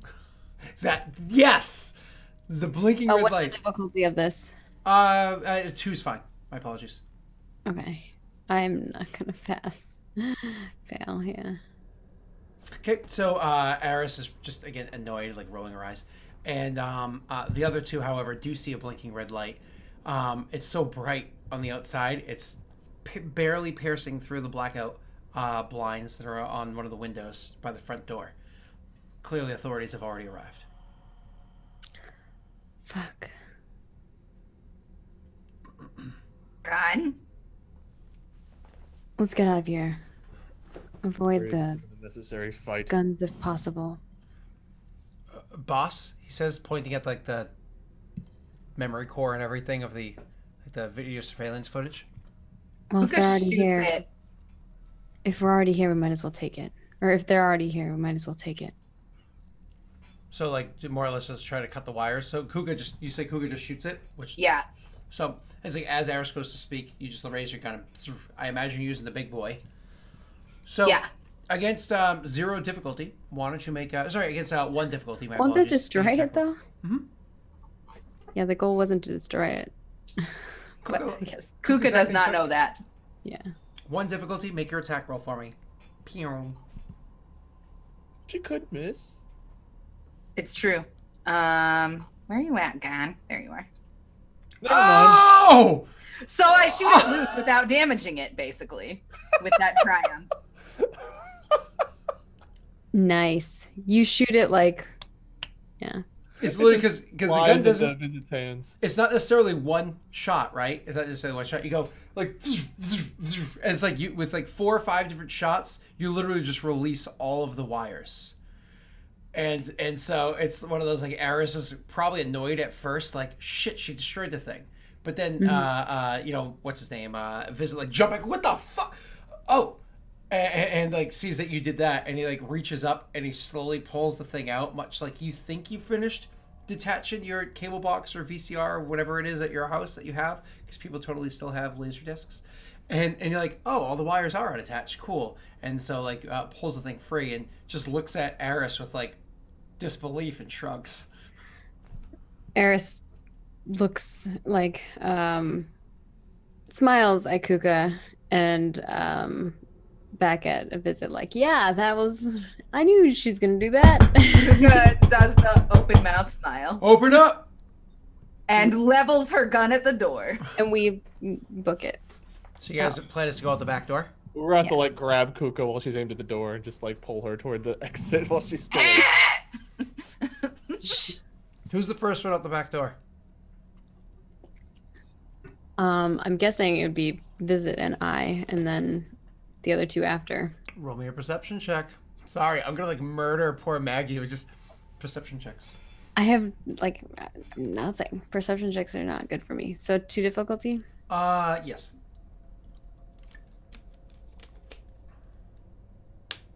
I'm just not perceptive. Well, what's his name is going out first, though, Visit. Yeah, but he's NPC. So, Yeah. you, Maggie, I don't even know how much strain you've taken, but I imagine it's hurting now. It's all just from looking around. It's like you woke up with a migraine and just like, just focusing on things hurts. She has a hangover. I think I've taken 5. So, so anyways, you go out there and start looking, like you make your way out there and look about, and you can already see that, though the authorities are banging on the front door, they're by no means the only ones in the area. Across the way, so when you go out the back door, again, there's more houses out the back door as well. Coming around those houses, there's clearly 2 security officers coming around that way as well, coming towards you, as well as the same exact angle you guys walked around the building, like the 2 buildings over. You see 1 more officers coming around the building that way. So the place is being, you know, like swarmed in on from this side that you can see 3 different officers making their way in. It's not like they necessarily have a clean shot at you yet, but they definitely could clip you. You know, it's not like, you know, there's stuff in the way, but Yeah, I Really point glad they at. didn't show up I'm from like, the broken door. while we're walking out, I'm like pointing the direction of like where I see the officers. Is there a clear way for us to get out? Sneak out still? So, from what you can tell, from the way that you're going out the back way, like I said, there's 1 coming to the left. There's a 2 that's coming from across the way. If you bang out to the right, you might be able to go that way. At the very least, you can't see any officers coming that way at the moment.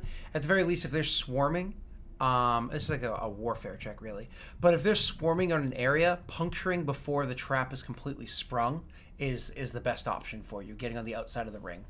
I Okay, feel like yeah. Kuka would jump to action here, and she would like try to stealth through and paralyze any officer that she comes across. I point like the right direction then, and then if it seems like that's the right place to go, and Visit and I like start booking it that direction, trying to be as sneaky as we can, and then of course the others following in suit. Yeah, we'd be right there. You saw them as you walked out because you peeked out. They didn't necessarily see you yet. You're going to be rolling me your stealth check to get out there, Maggie. However, this time instead of 4 purple, it's actually going to be 2 purple and 1 red to stealth out there. I'm going to use our last light side point Is that because for I'm all not 3 of us? stealthy. And downgrade, I guess. Sure, that's fine. I'm not going to That's use probably dark the side. best decision, right? Yeah. Agreed. Um, Yeah. Should all Do 3 we of us roll that? do we get any assists for like any blue? No, because there's nobody that's able to aid you at this point. Okay. All right, here we go. I have nothing. It sucks. Wait, that's with an up. Oh, that's with the downgrade. Yep. So unfortunately, as you make your way out there, you kind of like look back and you like gesture to that direction, and then you guys start looping out and making your way around. Unfortunately, the officers do actually see you, and so you can hear like one of them, immediately like points at you guys and grabs their comm, and they're or, like starts pointing at you guys. You can hear like a little bit of chatter like whispered off from inside their helmet as they're gesturing towards the way you guys are running. The other Does two, Kuka see this? yeah, you can imagine if Kuka's the second one out there. You know what I mean? Like immediately after Visit and She would Eris. throw the paralyzing dart at him. So the one that had just gestured and said something. Sure. Yeah. What's the range on that thing? He's It does medium not range. say. I didn't ever get a much information on it. Just synthetic, standard, neuroparalytic, and I remember that it was a dart. So the 3 officers I've referred to so far are medium range. So if it's a dart, a throwing weapon, I'm inclined to believe that it's short range. I know I gave you the paralyzing stuff, but I don't think I gave you like. Is dart actually a weapon in the game? It exists in the Star Wars game? It might be like a stim pack kind of deal. Maybe. What would be the roll for that? Would it be ranged light? Yeah. The mechanic is pretty simple. We're looking up the weapon really quickly, not to deviate too long for this. So it's gonna be mini rock melee, other portable slug throwers thrown. Here we go, throwing weapons. There's not many. There's a net, a bola, and a throwing dagger. Throwing dagger is range short, so you imagine it'd be along that lines. Okay, so it would just be an extra hard roll, right? You can't go past the maximum range of a weapon. Damn. Yeah, unless you However- have the sharpshooter or sniper, or whatever it's called, feature. I Ooh, do have that. Oh, do you? Yeah. Well, does that work for that? Because Urath has an ability called Strong Arm that allows you to throw thrown weapons as if they had 1 greater range. Okay, well, it works for both of those. Oh, also I don't Was it- have that. I could have Oh. sworn. Okay. So it's funny because Urath, you could do exactly that. That's kind of funny. I was looking at Kuka real quick. Are you on? Yep, you're in the right area. Yeah, I don't have it. I thought I did. I don't. I thought I was a sniper boy. Yeah. Well, your gun is usually long or extreme, which is why you usually don't have to worry about it. Urath. So Kuka, you look up, you see these guards. They're coming in too quick, and you like pull out your dart, but you're like, shit, it's too far. Like you can do that math in your head, no problem. What do you say or do? Can't hit. Here, give it to me. I pass it to him. All right. All right. Can I do ranged heavy, light? What am I? Is range light to throw something, but with this throw, does it upgrade the difficulty or anything for part of that feature? Because the one I was referring to, I know it treat does. thrown weapons as if they had 1 greater range. It's called Strong Arm. There you go. Bam. Go right ahead, sir. What's I the don't know when difficulty? you got that. Good But at that's awesome. shooting. 2 difficulty? So it's usually 2. Yep, 2 difficulty. Yep. All right, it's ranged light. Mm-hmm. It's a really heavy dart. You sure it's not ranged heavy yet? Very. It's made of cortosis. It's a cortosis dart. No, absolutely not. God damn it! Oh. Sorry, Wade. I should have just stealthed closer. I should have. So That's Wade, all right. you throw the dart, you miss, you gain your little gain 1 strain back or whatever. All right, so you throw and you miss, unfortunately. For the 2 of you guys, do you just go chasing after Eris? I would go grab that dart. I would stealth after the dart and grab it. They're totally going to see you running at them. Really? Oh. I can't even try to stealth? I mean, you as can't. a teeny tiny Nagri? You're not teeny tiny, and you can definitely try to stealth. However, you're literally coming out of the back door that they're advancing towards. So if you go they saw Aris come out, they definitely are going to see you guys come out because they already saw Aris, so they already notice you.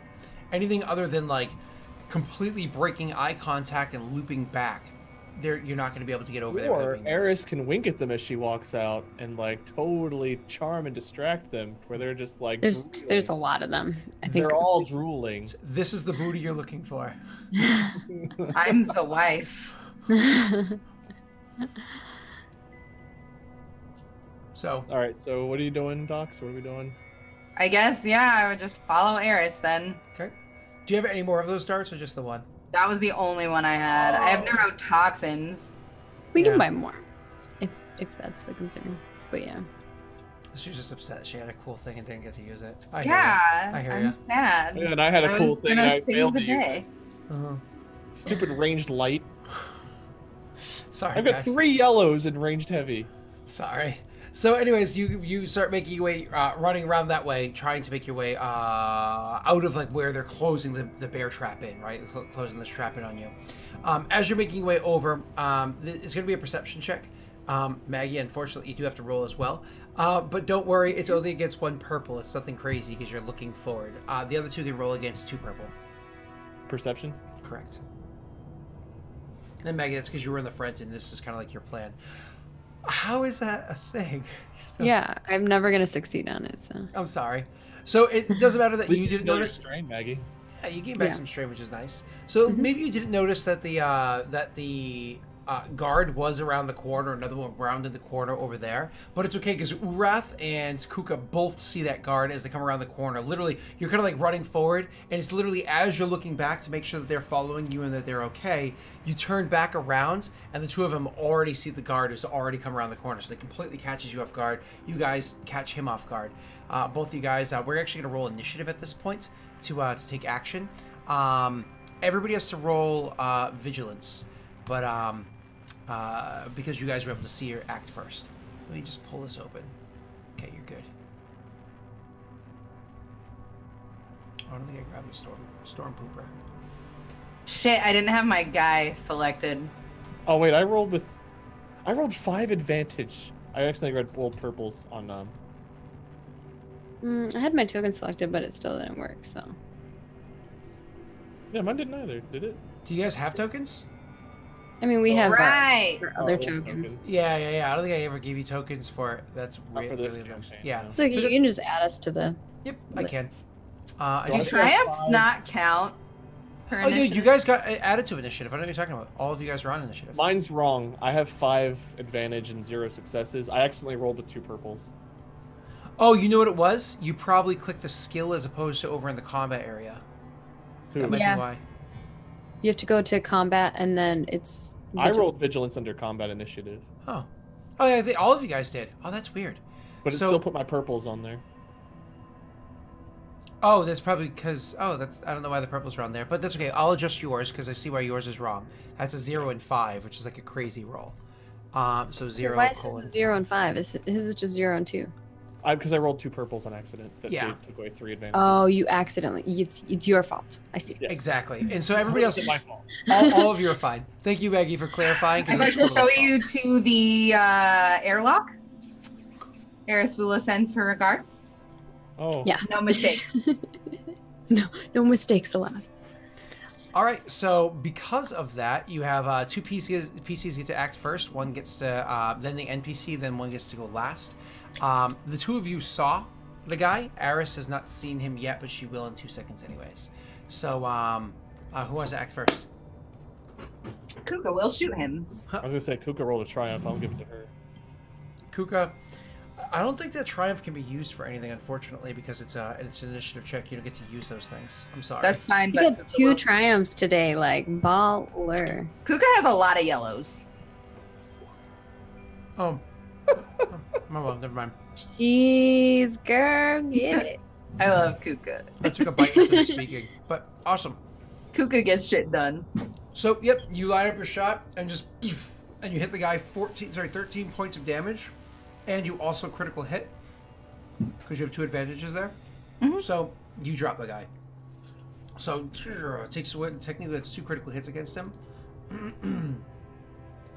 And so he double. It's he also falls. vicious 5. Jesus Christ. So I he think I have collapses this down. wrong. Yeah, it's probably under the other category than the one you have, but that's fine. So he collapses down, drops, no problem. So Eris, like, you look up to see the guy, you're completely surprised, you know what I mean? However, you roleplay that in your head. You're completely surprised, and he's leveling up his gun to towards you, and then all of a sudden, one blaster shot straight to like the top of the bottom of his neck, top of his chest, and he just drops down, and you can keep moving. So as you make your way over towards that corner, you look about back and forth, trying to see things. Unfortunately, once again, Eris is just not very good at spying stuff out. So Urath, who didn't slow down for the shot, quickly catches up and looks around the corner, and he's actually able to see that there are a bunch of security guards that have pulled their way in.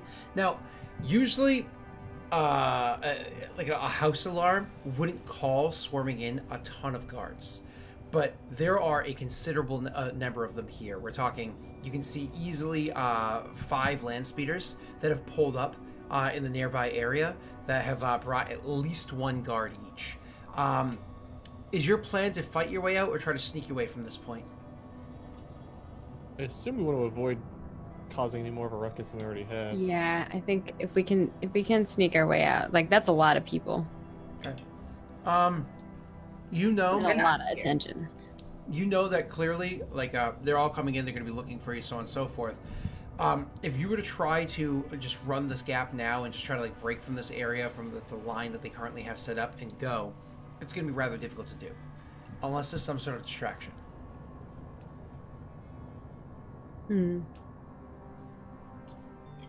Kuka not scared.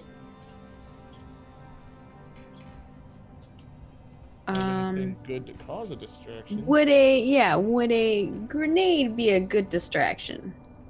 Enough. I mean, an explosion catches people off guard. Definitely. Eris will toss a grenade over to I don't know who's the best at tossing grenades. He's Wrath probably can got throw a it better. further. I can throw it further, but I think what's your light range skill, Docs? Like a bajillion degrees. Hold on. I've got 3 greens in light ranged, but Mine is more than that. Depends how I far have you want the grenade to be thrown. Okay, it makes sense that she would throw it to you anyway, because she knows that you're. I mean, I've been working with you forever. Grenades are short range, so if you're throwing it to Kuka, she might be accurate, but she can't get it very far. Urath wouldn't be as accurate, but he can get it much further. So it's a matter of what your plan is here. Yeah, 'cause it's like, do you want the distraction to be far away, or do you want it to be something specific?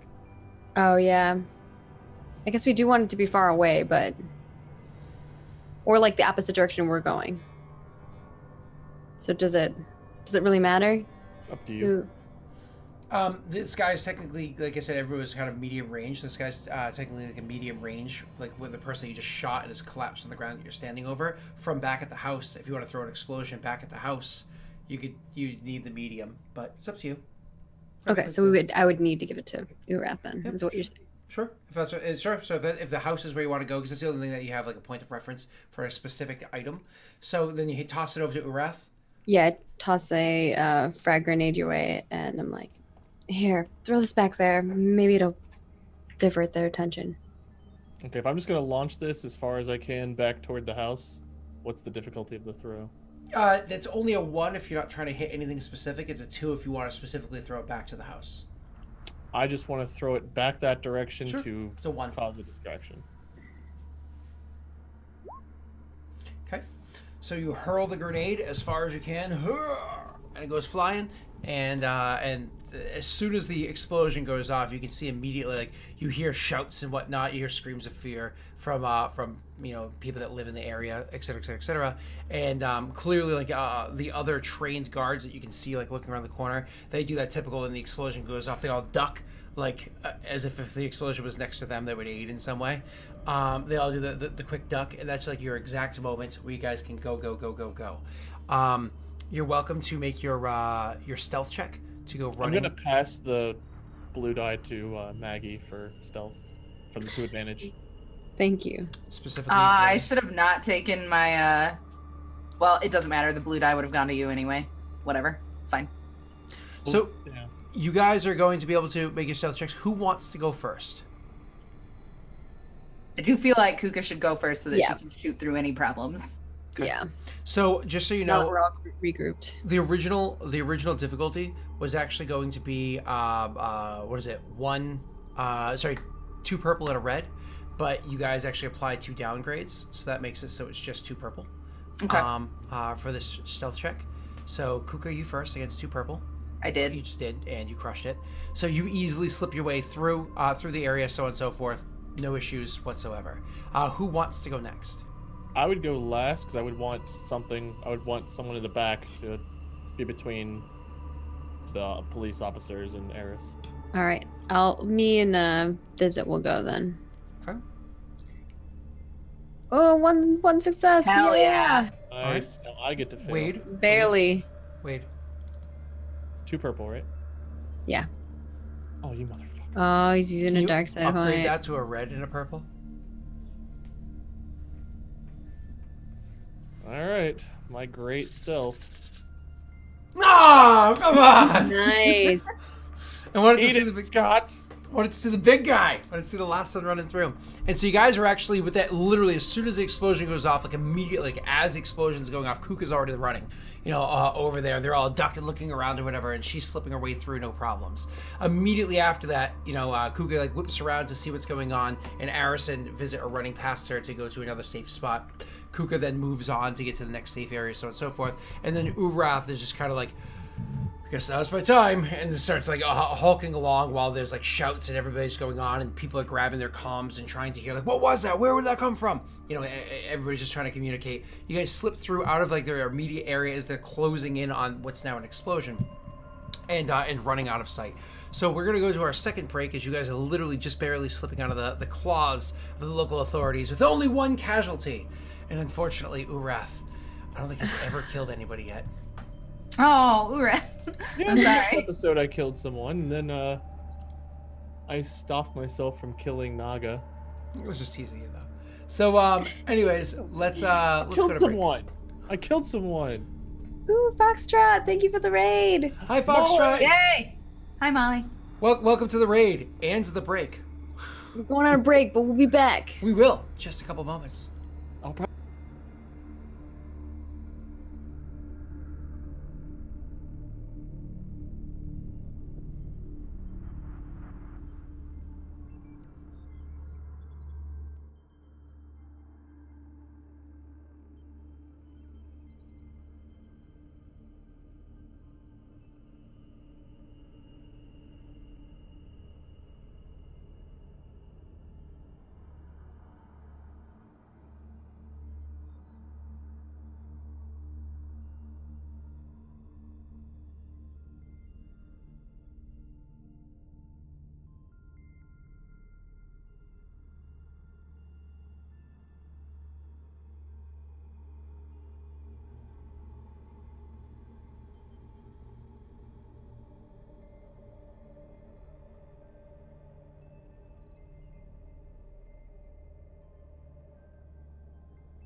Hello, everybody, and welcome back to Lost Initiative Star Wars General's Directive, Session 7, Hour 3.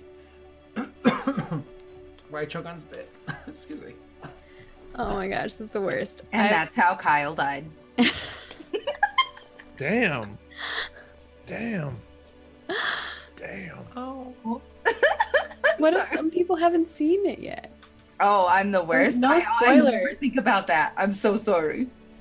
Delete it from the video.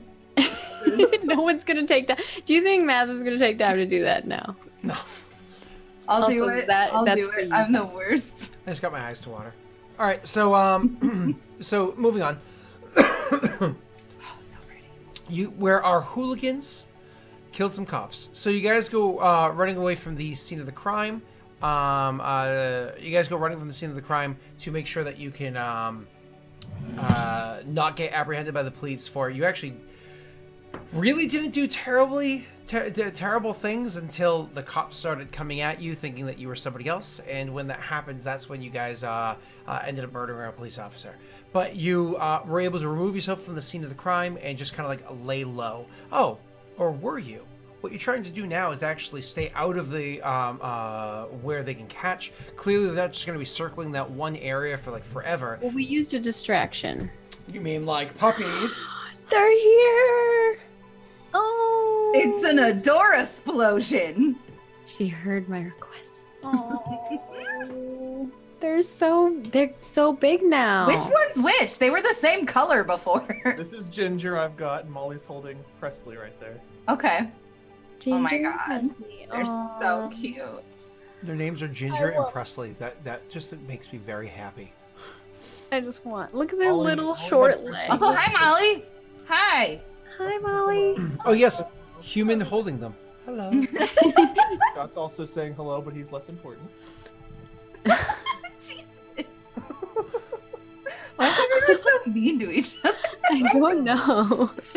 It's like the the throwing rocks at the boys. girl you like. Yeah, dude. That's their way of endearingly doing it. Aw. Yeah, me and Maggie are always just like, I love you. And they're just like, die in a fire. I don't trust that. That all that I love you makes me think, what are they actually thinking? These are not Siam's puppies. Aw. Ryu. Get out. Oh, someone buy that man or woman a beer, please. Aw. I Oh, like how that you was amazing. turned the puppy at Ginger and like Presley just like licked her face and she's like, well, I guess that's the life I'm living. Thank you. Bye, Oh, Molly. do not be Do sorry. not apologize for bringing us puppies. This is a Ever. request. Ever, ever. Never. Do I not already be did. sorry. God, she's Now you need to be sorry that you were sorry in the first place. Yeah, actually, I second that, but she can't hear us, so this is just all for nothing. So you guys, I'm still caught up on Siam's puppies. Oh, I need you guys you guys actually need to make me a Well, skullduggery. those are Trini's. You know, Oh, those are his puppies now. heyo. Hey, So you guys need to make me a skullduggery check to actually avoid getting. Skullduggery. Sorry, or my apologies. Skullduggery or streetwise to not get caught by the. I'll do some yeah. streetwise up in this. Awesome. So just so you know, because the authorities are actively looking for you, it is going to be 2 purple and 1 red. Oh God. Are you good with that? Because I'm I will also. gladly assist Maggie's role. Wait, you just stole our light side point? Oh, wrong person. Where's the wrong person? There's this one. There we go. So I'm Stealing gonna, our points. and I'm gonna upgrade that roll so it's 1 purple and 2 red. Did you do that on your end or? I did not. You can apply the upgrades. Are we all up rolling this, or is it one person rolling this? I'm having 1 person roll it. Maggie's the leader, and you guys can apply 1 blue for her, total. Each? All right. Each 1 blue? No, 1 blue total. It's the party assisting you. God. Oh. Unless anybody else here is good at streetwise or skullduggery. 2 green. 2 green. Yep, exactly. I mean, I'm not that much better. I'm one yellow and 1 green. Oh, and you're rolling against 1 purple and it's 2 red, including the You could upgrade. use the light side. Can I though? Because he just already used a dark side point. I You think had that's 1 prior. You even got a chance. Okay. Yeah, he didn't really like. I'm overruling him on Let this. me finish putting my things. Okay. Mhm. I'll give myself an upgrade. Okay. Actually, no, I'll give you a downgrade. That's probably the better option. Yeah, I would always downgrade reds. Fuck Yeah. despairs. Yeah, I was like, fuck the Reds. You're saying fuck the police. Yeah, fuck the Coming Pope. straight from the underground. Okay, we won't Uh, do it. Oh! Hell yeah. Suck it, Scott, Wait, again. why did you still roll a red though? Oh, because Oh, you. Because it was 2 red. We countered each other, right? So Okay. it didn't really matter. You made it. No despairs or anything. So success. Ooh, just a little bit of stress. For once, I'm sweating a little. You guys are actually able to completely avoid the pursuits I of mean, the sweat. officers in this region. Eventually making your way back over to that car that you had waiting, and you get into the car and just kind of like go and go. Reference to all the parents out there. So, anyways, you Are we there yet? you get to the into it, and do you have him bring you straight back to your vessel? Do we see anyone following us? So when you got back to that car, because as I said, you made a streetwise check. So this wasn't like you just turned the corner and went back over there. About an hour passed where they were sitting there like waiting, but you have credits. You had told them that you would make it worth their while or whatever, so they're waiting. And so literally, you can see their engine had already been lit back up. They were ready to be leaving sometime soon. They probably like just another 5 more minutes. 5 minutes later, just another 5 more minutes, and then eventually, because let's be serious, you guys scared him. So you guys go walking up to the thing and are all able to clamber back in. When you clamber back in, you start driving. You're gonna like look behind you to see if you notice anybody coming. Anybody that's that wants to do that can make a perception check. Against what? It's gonna be 2 purple. I could do it if you guys want. I have a yellow and a green. Can we all look? Or Yeah, should we... I'll give you an assist. Okay. Like I'll like look back and be like, You adjust my goggles. Doxy, can you upgrade that one of those purples to a red? Mm-hmm. Thank you. Should I roll a deserve separate that. perception check or should I assist? What does more? I think only one person can assist at a time, right? Theoretically, yeah. It's you get a blue die if they're assisting you, which they are. yeah, I'm already assisting. So you could roll perception as well Yeah, I if was you gonna want. say, can I also roll perception? Yeah, you can roll perception as well. Ooh. But it still is a success. Yeah. I'll get to that in a second. Wade, you're also welcome to roll your perception check, but you're just rolling against 2 purple. My neighbors are very loud. This is why I always downgrade. I healed some stream. Literally why I always downgrade. Yeah. The Reds. So, Kuka, you're looking, trying to find these officers for a while, and it's just one of those things where you're looking and looking and looking, and you actually don't see anybody coming. But at one point in time, the guy that's driving the car or whatever is like, you see him like in one of like his rear view mirrors, like catches your eye, and clearly has like a look of like confusion on his face as he sees you like watching intensely out the back window, out the side window and whatnot. So unfortunately, you don't see anybody following you necessarily, but he is clearly watching you watching. He's creeping on you. Would definitely pull like her cloak aside so that holstered gun is shown in the rear view mirror. And then the Kuka smile. Because gun is what gun is gun? What actual kind of gun is it? Is it a heavy blaster? A disruptor rifle. Okay, so a disruptor rifle is a cumbersome weapon, which means it's big. So it's not like it's one of those things where it's like strapped to your Not back. You can holstered. yeah. But okay, fine. She would like throw her scarf or whatever so that the nozzle of gun was showing. And he would see it and she would Kuka smile. He steps his eyes back forward, says nothing, and just keeps driving and brings you back to Maggie. Nobody's following you. And then Straight to she your show. points. She like nudges Eris and points at the driver. Okay. Eris just kind of gives her a look like, it's fine. And Eris is just trying to keep her cool, I guess. thinking about the situation. So, if they spotted them, do the police have? Would I know if the authorities would have something on us, or would they just be looking for people similar to us? You don't know if they have what they have, if they have anything. Yeah, I'm not saying I don't know what they have. I'm saying in general, if something like this happens and it's being reported, what is the normal situation that happens? Like, what would I have seen in the past? Oh, you're saying for like how it is that they're going to continue searching for you guys? Yeah. So they get like a description from anybody in the suspects from people's in the area, eyewitnesses in the area. Try to get like a sketch or a design, which doesn't have to be a hand sketch. We're talking the age of holo devices to be able to get a far better example of what you would look like, if there was somebody that would have witnessed you guys beforehand, and would release that information to the public using global news channels and whatnot. It takes a little bit of time, though. It's only been a little over an hour since you guys had everything went down, so Okay. it might not necessarily be out there yet. Okay. That's all I wanted to know. That was just out of character. Yep, you're What fine. Eris is thinking about in her head while they're driving is just like, what do we need to do? Probably hang low and hide, like, chill back at the ship. So this guy didn't pick you up outside of the front of your ship. No, he right? didn't. He picked you up Yeah. at the docks, so he can easily drop you back off at the front of the docks. And the docks has tons of ships in it. We're talking like several dozen. So it's not like, again, he knows exactly where your ship is. So you have him just drop you back off at the docks?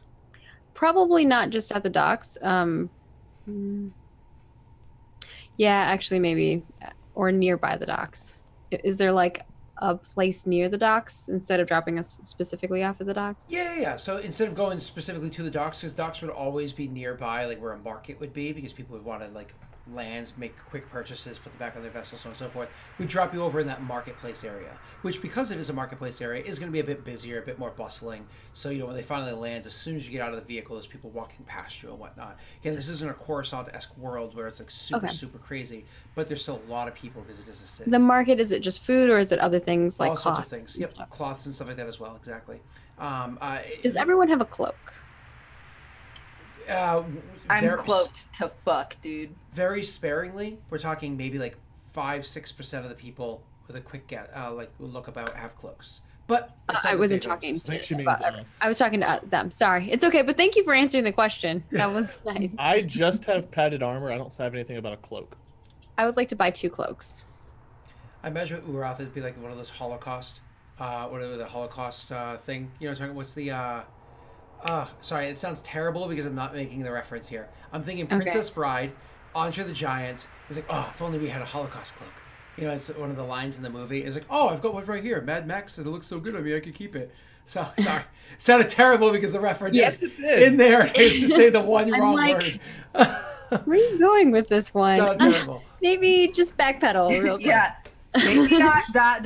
If I only felt all of our Holocaust. careers coming Maybe to an never end. that. No. If there's a place that we walk by that has cloaks, I would like to purchase 2. One for the largest size that I can find for Urath and I, because we're both huge. Yeah, easily. Okay. How much is that? It would be just including the trek back. If you guys want to pay this guy like for his time and everything, we'll say he was another 15 credits. Just getting the 2 more cloaks, just like another 8 or 9 credits, 8 credits. Okay. So the cloaks are like 8 credits. Mhm. Okay. 4 each, and then the 15 for the driver. Correct. Okay, cool. I will subtract that. And Wade, note that you have a cloak. That's value 4. Yeah.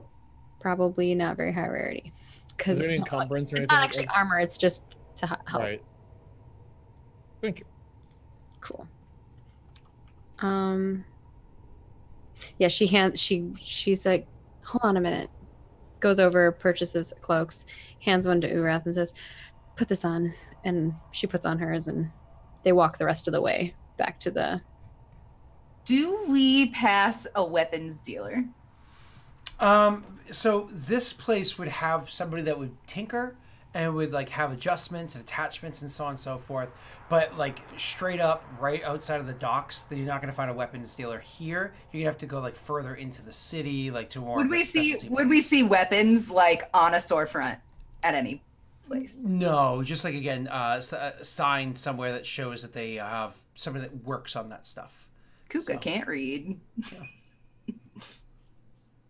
None of their images would be guns with like fancy attachments on them. Yeah, we probably shouldn't hang out around too much anyway. But I just have an RP planned, but like the right circumstances have to happen. Oh, makes sense. Oh, cute. Yeah, we head back to the dock unless someone else wants to do something. Okay. So you guys make your way back over to the dock area, as we were just discussing. Easily make your way back over to your vessel. I imagine all of you are trying to not be stupid. So I guess I would have also bought one for Hugo. I totally forgot visits with us too. Oh yeah. So I imagine he has one. Okay, so I don't have to. Cool. He's a shady dude. Perfect. So everybody 2 purple, skullduggery, streetwise or stealth check, just to make your way back to the ship without being noticed. Like because you're obviously all being cautious. Oh, I will stealth. I'll roll deception. I am not here. You do not see Third me. triumph. 4th triumph. No, 3rd. I'm debating if I use a light side one just because I'm Her scared. triumph's so good that it hides me too. But I won't. We'll see how it goes. She could upgrade you, Maggie. Yeah, I actually definitely was gonna upgrade. But you can upgrade all of us. Well, Maggie, if you want to upgrade, you can just apply the upgrade and reroll. Do I still have she the would two? lean towards her. Do I just roll them by themselves, or do I No, just reroll with the upgrade. with no difficulty? Just make the roll again. Yeah, just do the full reroll. That's fine. Okay. Can I take your 4 advantage and give myself an upgrade? Can he?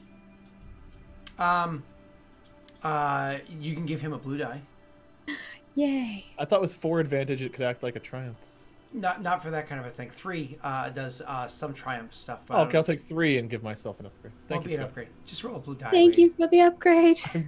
A blue die I don't think can roll 2 successes. It can roll 1 success. Oh. You know what? Why not? Boom. No. Lots of advantage though. Maggie Relieve also got a some blue die. strain. Yeah. Oh, I could have got more advantage. Yeah. All right. So, anyways, moving on. Speaking of which, Roll an I extra. will also There you go. An use my extra success. leftover. 3 successes for me. So you There you guys go. make your way back to the vessel, and everybody thinks that they were relatively stealthy or whatever. It was smart in avoiding being able to be. I'm perceived 7 for a feet while. tall. How stealthy do I think I'm being? And you get back onto your ship. I Once know you I'm get back onto your 6'8", ship, so I'm with you. It's hard. when you guys get back onto your ship, the first thing that you see as soon as you're walking aboard is that what is it? Crazy Old Fury is doing yoga, still pantsless. Oh. And as you guys look, it's one of those like you guys come walking in. He's bent over between his legs. He's like, "Oh, hi." This Like doesn't watching bother a- Kuka. This doesn't bother Little Eris either. box of raisins that have been in the sun too long. Eris is very comfortable with being nude. Yep. He stands up and turns around and he's Yeah, like, she's 6'8" and snaz. "Everything going good?" Depends on how you define good. Yep. And he turns and walks out of the room. Quick question out of game. Is this planet where we're supposed to get Susul? Yes. Oh shit. Yeah. That's real. Yeah. So, Peach Strusels is on this planet somewhere. I would have sent a message back to Lotris to research the name Zerat. Mm-hmm. Now that we're back here, I'll probably have Hugo do that as well. Take this data pad, see what else you can find on there, and possibly if we can get any more information on this Zerat. On Zerat, or and he holds up once again the memory core of the. That first. Lotris will see what he can find. He's like, "Yep," and he goes walking off to where he has a nice table set up and everything so he can start working. and seeing that there's something to take apart, you actually see that the crazy old fury is like, ooh! And he goes over and grabs like a couple of screwdrivers that are way too large and goes to join him in the task and visit. Yeah. He's a little upset about that, but they start jumping on that task immediately. Okay, so whatever room Eris is in, Kuka's gonna be pacing outside the door of it. And like every once in a while, like she'll stop in the middle and be like inside, and then like get to the other side, and then like sort of peek in and see if Eris is looking, notice that she's not, and then go back to the other side, and then a loud sigh on the other side. As soon as I'm done meeting with everybody and telling them things, the last person I'm going to meet with is probably going to be Urath, actually. And then I'll get to Kuka's situation. She's going to follow you and just every once in a while. I'm actually in my captain's quarters, so every time I open the door and a new person walks in, I see you walk by. Yep. Makes eye contact. And the cat is eye just contact. like following her and sits down every time she pauses to sigh, and then gets up and follows her. I call Urath in next, and I'm gonna talk to him a bit privately. What can I do for you, Eris? The door closes. You're in the captain's quarters. So you went out with Lutch the other night. How did that go? We didn't get to talk after. Security was called. We had to quickly extract information from the senator, which I guess led to him firing his secretary upon letting us enter. And other than that, rather uneventful. I believe we got the information we wanted. Seems it's a pattern with us lately. And she recalls the security getting called on us just this last time. Yes, unfortunate that we keep finding ourselves with more eyes on us than we want. Yeah, that's going to make our next thing a little bit more difficult. It was an Curious. oversight not to notice the security cameras before we walked in. I'll take that failure on my shoulders.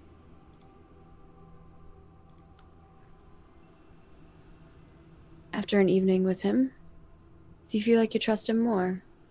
Oh no, in the least. That's why he fits in so well. He's a very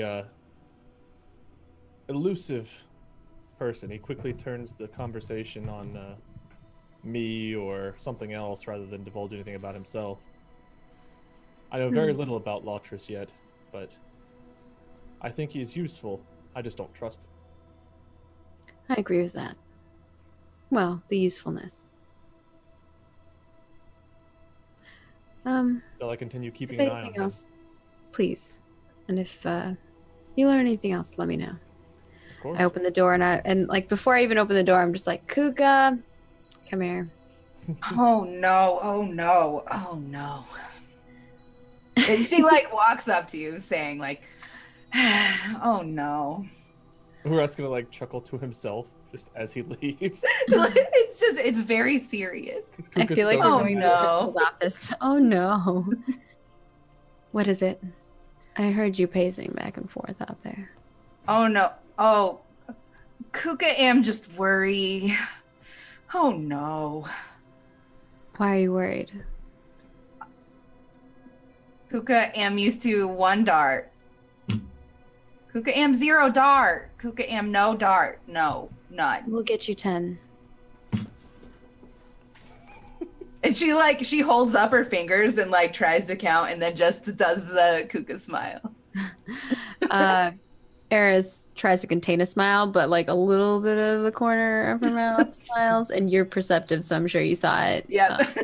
And she turns over, like she turns her chair around, types something, and adds that to our list for the quartermaster. So, waifu, Miss Waifu, receives an updated. I forgot about her name. Oh, I'm never going to forget that. She receives a updated request for us to purchase request. Awesome, thank you. She's like, why do we need these darts? Yeah. What did I get myself into? Like all the list of like equipment that we need is just like Oh, and I added grenades to that list as well. So 10 darts and probably like 5 Very heavy grenades. Buy Sure. the most heavy weighted Grenades. grenades we can get. You'll get like a ping to the captain's quarters. I was imagining it's not just like a knock, but like some sort of like tone that rings, like a ding dong when somebody. Oh, at the door? Yeah. Anything else, Kuka? Milk. Okay. She turns back around to the desk and adds milk to the list. And then hits a button to open the door. And Kuka like almost skips off. So the door opens up and Kuka's walking out, and you actually see it's Stefania sitting outside the door, and is walking in holding device in her hands, and she's like looks kind of like a data pad. She walks in and she's like, I'm sorry, Captain. Seem to have corrupted files again on my data pad here. It looks like you've forwarded to me a shopping list, but I mean, this is... Oh, and now milk is added. This is the most peculiar shopping list I've seen. I mean, you have things like milk mixed with a couple outfits of clothing, mixed with a few grenades. You're talking about food supplies and a type of neural toxin. What is... I honestly didn't know what it was. I had to use the HoloNet to see what this item was. Is there a problem with the list? The list is not a problem? No, that's what I sent you. I'll just be sure to alphabetize that. And turns and walks out of the room. And that was that thing. I love that she's like, what?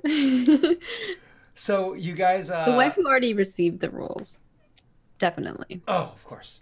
Yeah. She was just confused by that aspect. What? So do you choose to... So you're staying on planet right now. You have Lotris looking into what's his name?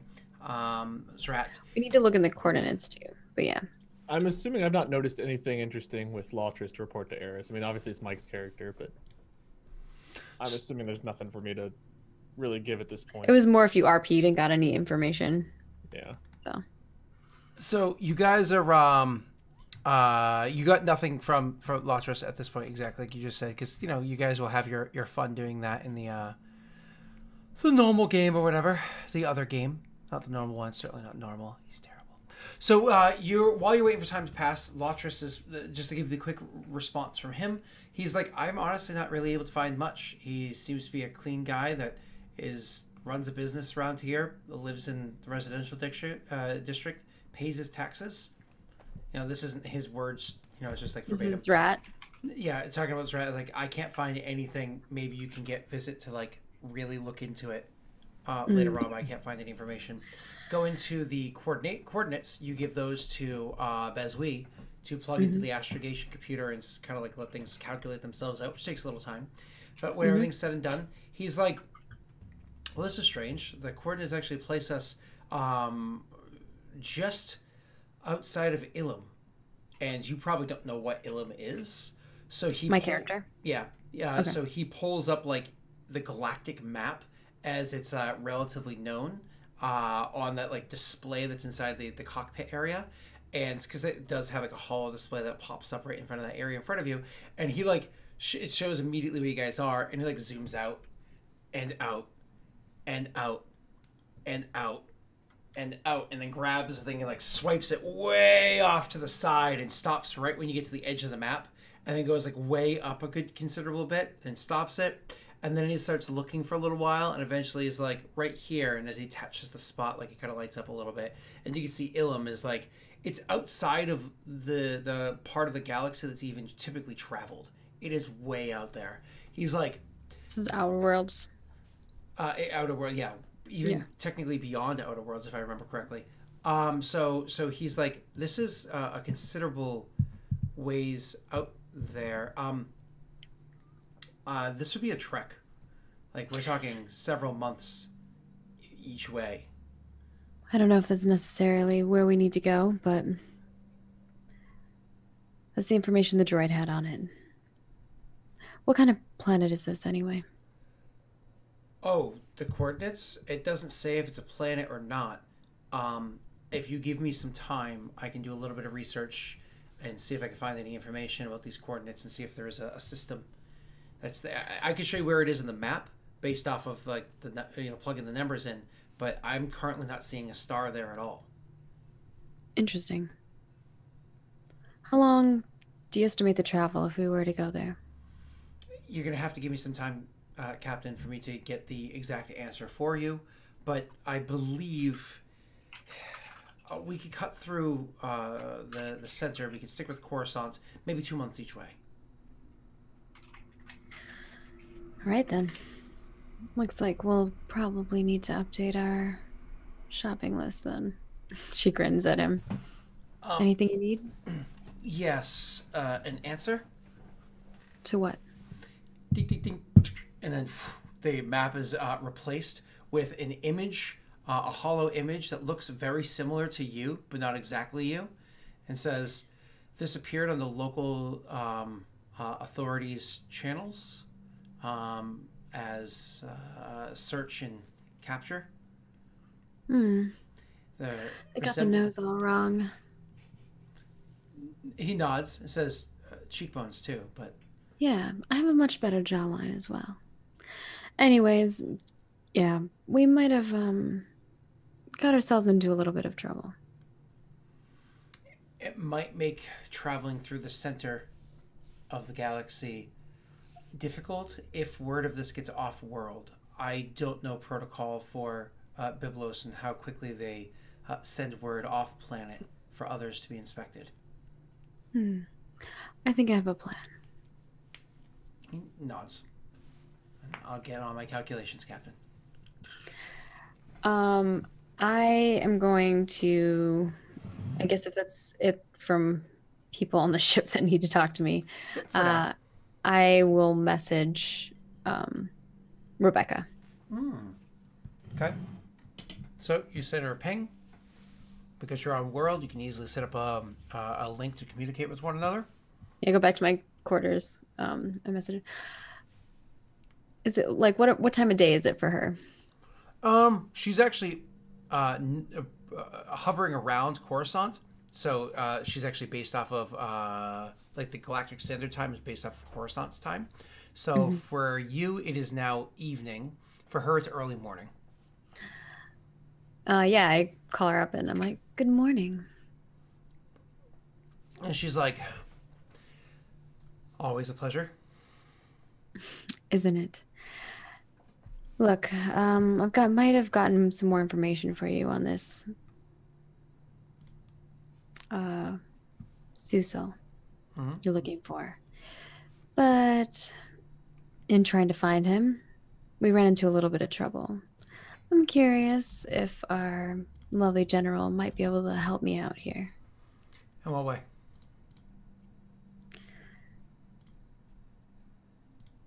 Get them off my tail. The authorities? Yes. I'm sure it's not the first time we've had to do it before. Where are you? Byblos.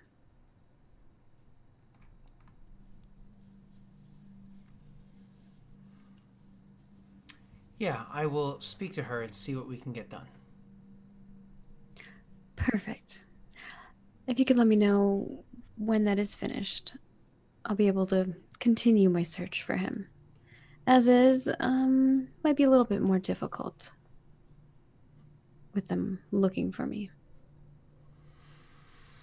Nope, understood. Obviously, kind of like snapping out of like her contemplative state that she was before. She's like, I understood. And obviously the success is of the utmost importance. I will have word sent to you soon of how it is that we're going to be able to resolve the situation. Does she seem like she's genuinely like going to help me out? Before she was off. So far it seems like it, because usually we're much more snappy with each other. Yeah. No, so at first she seemed a bit off, but now she seems like, now her responses seem like, oh yeah, no, she's there. She's going to assist you. She's not going to screw you over. So I don't need to like roll for her. No, you don't think so. Yeah. You, Okay. you think you're fine. I don't think I have to roll the discipline Yeah, check. you don't think you have to roll. You think you're good. Your Should I in-game roll? character- Like No, you're fine. You're fine. Okay. I just love that his wording of it is, you don't think you need to roll a discipline check. Yeah. Your in-game character believes your meta knowledge is fine. So, I'm gonna rob a bank. I don't think I need to roll a stealth check though.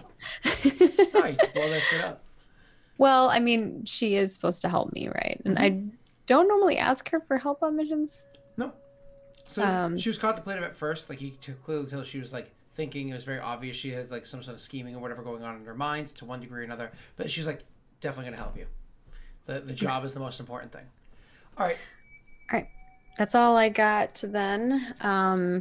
And I will kind of just inform the others to lie low, or at least the four of us that were out. So it would be Kuko, Urath, me, and visit Hugo to kind of stay on the ship. Don't go off board. And I would like to make sure that they don't. So if any of them do, get a ping.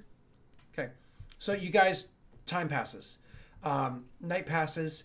It's early next morning. And early next morning, you hear, as opposed to the bing bong or whatever it is on your door, you actually hear like a tapping of metal against the metal of your door. You like, literally had just woken up on your own, but like hadn't gotten out of bed quite just yet. You're doing that like stretch the legs, like, and then tap, tap, tap, tap, tap, tap, tap. I don't open the door, but I'm like, who is it? Oh, morning wake up call. For what? Visit's excited. He wants to show you what he found. I immediately get up. I don't even put like normal clothes on. I'm in my like nice nightgown type thing, and I just walk out. Sure. A teddy. Yeah, like a sexy teddy. Yeah, there you go. This sounds very. That sounds incredibly Eris. Yeah. Sounds like a Twi'lek. So, Yeah. so anyways, the door opens up and you see, of course, Crazy Fury has pants on. Standing there, wrench in one hand and a mug. He has pants on? He has pants on. What? A wrench in one hand and a mug in the other. And he says, coffee? Or, sorry, calf? Thank you. You What's look at with it, the pants? it's empty. I say, what's with the pants? Because that's the most odd thing out of all the things that are happening right now. So you say, what's with the pants? And as you're going to take a sip of the mug, it's empty. Nothing in it. There's clearly like a ring at the bottom, like there was coffee in there. And he goes, oh, apparently it was distracting. So, Visit was getting angry. Who was getting angry? Visit. All right. I put the mug down. What do you got for me? He'll actually gesture over towards, because now you're in the main room, like the big holo display is. You can actually see what's actively playing on the holo display. The Visit has his head inside like a device down there. He's clearly like working wires together to make sure everything's like functioning well. You can actually see like the neighbor's house across the way from the back door's camera of Zrat's house. Clearly the security footage. And so it actually shows Kuka come walking up, and top of Kuka's head is just at the bottom of the camera's footage, so it actually doesn't get a read of Kuka's face or anything like that. But Kuka walks up, and you see like a hand wave, and then Urath comes walking over as the door creeps in. Urath's kind of got like this dumb expression on his face as he's like looking at the door being slightly ajar and walking in, and then the two of you guys go walking in the way, and so he pulls his head out and is like whacks it in the back of his head. I said get me coffee. Oh, I gave it to Eris. And he like looks around, wibbles around, and sees Eris standing there. He's like, oh, Eris, sorry, hold on, Cap. Hold on. And he like puts his head back in there, and you hear like some shingling of metal, and he hits a couple of wires, and you can see the footage is like rewinding extremely fast, a considerable amount, and then stops, and all of a sudden like nothing, and then you actually see a Syrian, a very familiar looking Syrian, come walk up to the door. Has a couple of has a tool in his hand. It's actually a tool that's designed for quickly opening locks, so it's not done to be discreet or anything like you would have Visit do, where he might be able to cover his tracks. So you can more or less like jam it in the device, and it like destroys the device opening the lock. So he, pulls one of those out, looks either way, shoves it in there. It's like you see a couple sparks over in the bottom area where the camera lens, can view, and then he goes walking into the doorway. A while later, you can see he, pokes his head out behind the door, and then walks out, shutting the door behind him, and goes running off. Literally, 2 or 3 minutes pass. It's like 2.5 minutes, and you see Kuka come walking in. So we just missed it. Well, at least we're hot on their trails.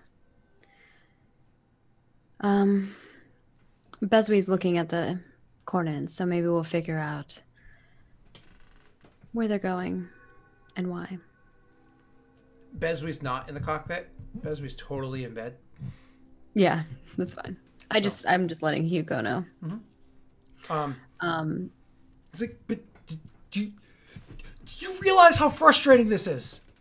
Cap, we missed by like a couple of minutes. You could have shot the guy. Too bad we can't rewind time. Kind of She thinks on that for a moment. Like, can I rewind time? Like, it looks like that's what she's thinking. And then she like looks back at him. So he's like shakes his head, kicks the stupid box that has the information now on it. He's like, at least I guess we know where he's going. And we know what he looks like. Keep that image saved on our database. Thinking about it for a second, he's like, oh, the facial recognition software. And he goes immediately over. It's like, this guy, he's been up all night. Like, he's got, like, wired around his eyes. He was also on that job with you yesterday, so he was also, like, running and getting chased and stuff. So, he immediately goes over to another computer, and because you had said that, it starts, like, hammering away at it. And he's like, they had software for facial recognition that gets fed immediately into the local authorities database. So not only will we be able to have an image of his face, but we'll actually be able to pinpoint all the details. So if we can run this through another program in the future, it might actually benefit us even more, finding him easier. And like starts hammering away doing that stuff. Not a bad idea. Another thought too, maybe cutting that footage up, sending it to the authorities. You say that, and what's his name? Crazy Fury grabs like a small like knife and starts walking over towards the device. What are you doing? I was gonna chop up the memory and send it over to him. That's not what I meant. Also, she looks back down at like where his pants are and is disappointed that he's wearing pants as well. Like she looks genuinely disappointed. He sees the disappointment on your face and with a big toothless smile takes his pants off and like throws him through the doorway so they hit Visit on the back of the head where he's actively on like what? Like he's just in raw disbelief because he's like working on something super important and got hit by pants. You hear Kuka's hissing laughter. So anyway. Yeah. Eris like chuckles a little bit. So time passes. Eventually, everybody's gets up, moves about, whatever. When Beswee comes out, the reason why he had been able to go to bed is because he allowed the astrogation computer to do the work. So he comes to you to report with the information. Visit comes to you to more or less tell you the bits of details that he had or whatever. So more or less like, yep, I chopped up the footage, sent it off to them, and I tried to tap into the database to get but honestly, he's like, I won't lie. If I fail, they'll be able to pinpoint where we are. So it's up to you if you want to push that forward. Maybe not. Okay. So maybe we can find another way to deliver it to them. He can deliver the information to them, no problem. But taking the facial recognition software stuff, that would be, Maybe we wait till we're leaving. And once again, nothing from Latris. The rest of the crew doesn't have anything. So then, is there another way we could get the facial recognition software stuff? Honestly, if you just buy the software yourself and you take the video footage, you'd be able to do it for you. You know what I mean? So he was just trying to work it through. Like the job was already done, just take the data. So Latris, not Latris, sorry, Beswee, goes to speak with you guys, and of course it's never just the captain. It's always like the captain and Kuka, because Kuka's always there. I imagine Uroth's there too. But he usually ignores the two of you guys. So, Captain. Yeah. I've been able to finish with the astrogation computer, calculating out exactly where this location is. I've already showed it to you on the star map, but may I? She like motions for him to go ahead and do so. Goes over towards where you were watching that video footage before, the large hollow display area, the one that's like meant for like battle management, whatever. And pops it open and does the same exact thing before it brings over to that location. But then he starts crossing in like information that he had been able to procure from like HoloNet research and further astrogation calculations and whatnot. He's able to say there is in fact a star nearby. Makes sense, of course. It's the easiest way to jump along a hyperspace route is to land near the gravity wells of a star. So there is a star nearby, and he pinpoints where it is with the my brain's not working, coordinates, and then like isolates out where the coordinates are and says, this, however, isn't the coordinates of the star. It is clearly meant to be something here. There's something here near the star. But more importantly, and he like then will jump over to like the information of that star that's been procured over the years and be like, this star doesn't have any planetoids whatsoever. I mean, not a icy rock or anything. Nothing that's worth noting.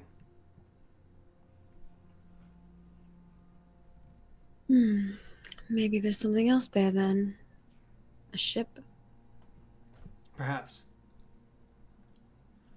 Either way, if I understood things after I got up this morning, if that was Susil, and he did leave hours ahead of us, that means he is now, once again, hours ahead of us on his jump to space. So, I think that cutting corners would probably be the smarter way of making sure that we are able to get there first. You're saying there's a faster route than where he's possibly going? We had discussed yesterday, if we stick to the core, assuming any gestures back towards the cockpit terminal where it showed your face on there before, assuming other details don't get in the way, we would be able to get there as the fastest route possible. And he shows like switching the display back over where you currently are, and literally the fastest route using all major routes, the ones that we avoided when we played in FITS, to get there. And then it shows several alternative routes, similar to how like Google Maps will show like ETA 45 minutes later sort of thing. yeah 3 minutes with the grayed out 3 years. I don't foresee that being a problem. Either the general will handle it, or I think I'll be fine. Says, I think as soon as our new quartermaster comes back with our new supplies, we should be good to head out. what's your opinion? Pending no one else needs anything. I'll send out like an alert message. She just like pops up her data pad, sends out a message to everybody that's like, last call. If you need something, we'll be leaving port this time. And she has a countdown going off again. What's your opinion of this waifu? I don't know her well. She, if Latris recommends her, she might have some use for us. She used to work for, well, Jacob Simbe. Jacob's Mabe. I was like, wait, don't say it. Wait, that would matter. I had to. So she could be very useful when it comes to politics. Do you see her codependence? What do you mean? Her handheld. She's codependent of it. Do you think she's hiding something? I gave her that data pad. Oh no, it's certainly not a normal data pad. It's different than anything I've ever seen before, but it looks like. Oh, she has a different data pad than the one that she had held up to you beforehand, where I said a device that looks like, it's a type of data pad. She walked into your room. That's what he's referring to. We all use devices. I'm talking to Bezwi, right? Mm-hmm. Yeah. Well, I can have Visit check on it. Everyone should run their supplies through us. He nods. He just says, "We all have tools of our trades, but this just seems to be. She's never without it, or not using it. She seems codependent. It's rather sad." I don't think that's that sad. Everyone needs something, don't they, Bez? Kuka walks by She with the kinda- cat. Kuka walks by with the cat, and she's like, and she looks at, she kind of like motions towards the front, like the ship and the. He shrugs and says, "I suppose tools of the trade," and then he turns back to start getting the permissions to leave dock and so on and so forth. You send your alert over for her to hurry her tails up, and she eventually makes her way back to the vessel, and she has with her. Because you had sent the alert for her to hurry up, she doesn't have everything that you had asked for, but she does have a lot of the items. Okay. Doxy, do you remember how much that poison costs? No. I got it right here. I got Oh, you didn't put the cost on it on your inventory? It's as no. It's in my personal gear because that's where Scott told me to put it. Oh, okay. Yeah, I normally put cost next to anything that I. That makes sense. Yeah, especially because if it's a consumable where you want to repurchase, it makes it easy for next time. Like all the grenades, I put prices on them. Totally. That's a good idea. Is this Yeah. the anesthetic or the neuroparalytic? Neuroparalytic. So There's a neurotoxin and a paralytic. I have the paralytic. Well, I have two of the toxins and had one of the paralytic. So she does not have skullduggery, this person, and that's a restricted item. So she was able to get, two of them for you, but they cost, unfortunately, $185 each to buy. Damn. Because she just got like hoodwinked because she doesn't know. So that's what, $330. Normally I would go with her, but I can't. Totally. Buying stuff is definitely my forte. But things like grenades and milk and the various other supplies, that's not an issue. You just gotta spend the cost to have it. So because grenades aren't So restricted. at cost for grenades, which is 50 per. So 370 for the one thing first. So what is the cost of that, Scott, so that I can note it? Oh, 75. And then for the other Damn. one, did you have the cost for that It's too? like when somebody goes to buy a dime bag and they're like, yeah, 40 She bucks. paid $105 over. She paid like beyond 100% over the cost. $40 for a dime bag. That's all. 40 Damn. Scott, do you know what the cost is for the neurotoxin also, so that I can note that as well? Is it also 75? 50? Okay. And with that, why don't we take our final break? And when we come back, we'll blast off to space, jumping light years at a time. Damn. All right. Awesome. I have to pee so bad.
What's after 3? Not much. What's up with you? Up dog. No, buddy. I liked it. Whatever. Go away, guys. Welcome back to Lost Initiative. Most awkward intro ever. Star Wars General's Directive Week 7, Hour 4. It's Hour 4. That means there have been 3 hours that took place and so much combat happened. None. So, you guys are taking off. I mean, a grenade was thrown. It's pretty intense. But a And a cop died. dart. Badly. You guys killed an innocent man, you know, so bad guys. Oh wait, Sam did that twice. So you guys make your way to one police officer. twice. So you guys are take off from Byblos and start your trek over towards these crazy coordinates far off deep in space. Time passes. About 2 months pass for you guys to get from point A to point B. In that amount of time, you guys have a lot of opportunity to like get to know one another and so on and so forth. So a little bit more RP can happen before we get there. Yeah, I'm gonna stealthily pet the cat for 2 months. Yeah, they eventually all notice. Fuck. Like, it's literally one of those things where even eventually crazy old Fury is like, oh yeah, great idea, like comes over and starts petting the cat with you while you're doing it. So Even Fury, come on. he's the first. No, he probably wouldn't. Honestly, He's probably Bez, more perceptive than me. Bez, we and Visit probably wouldn't either because their heads are in their own things. And Stefania probably would stop trying to talk to. Oh, would you be nice to her? Who, Urath? Yeah. I mean, if Eris took her on, I think we'd be nice to her. I've got no reason not to. So she probably wouldn't notice either because her head's always inside of her own device. When but, she had her gear she'd be nice checked, to you. was there anything suspicious? So you took the thing. You guys were in space. You're flying along. You guys had other things you were working on at the time.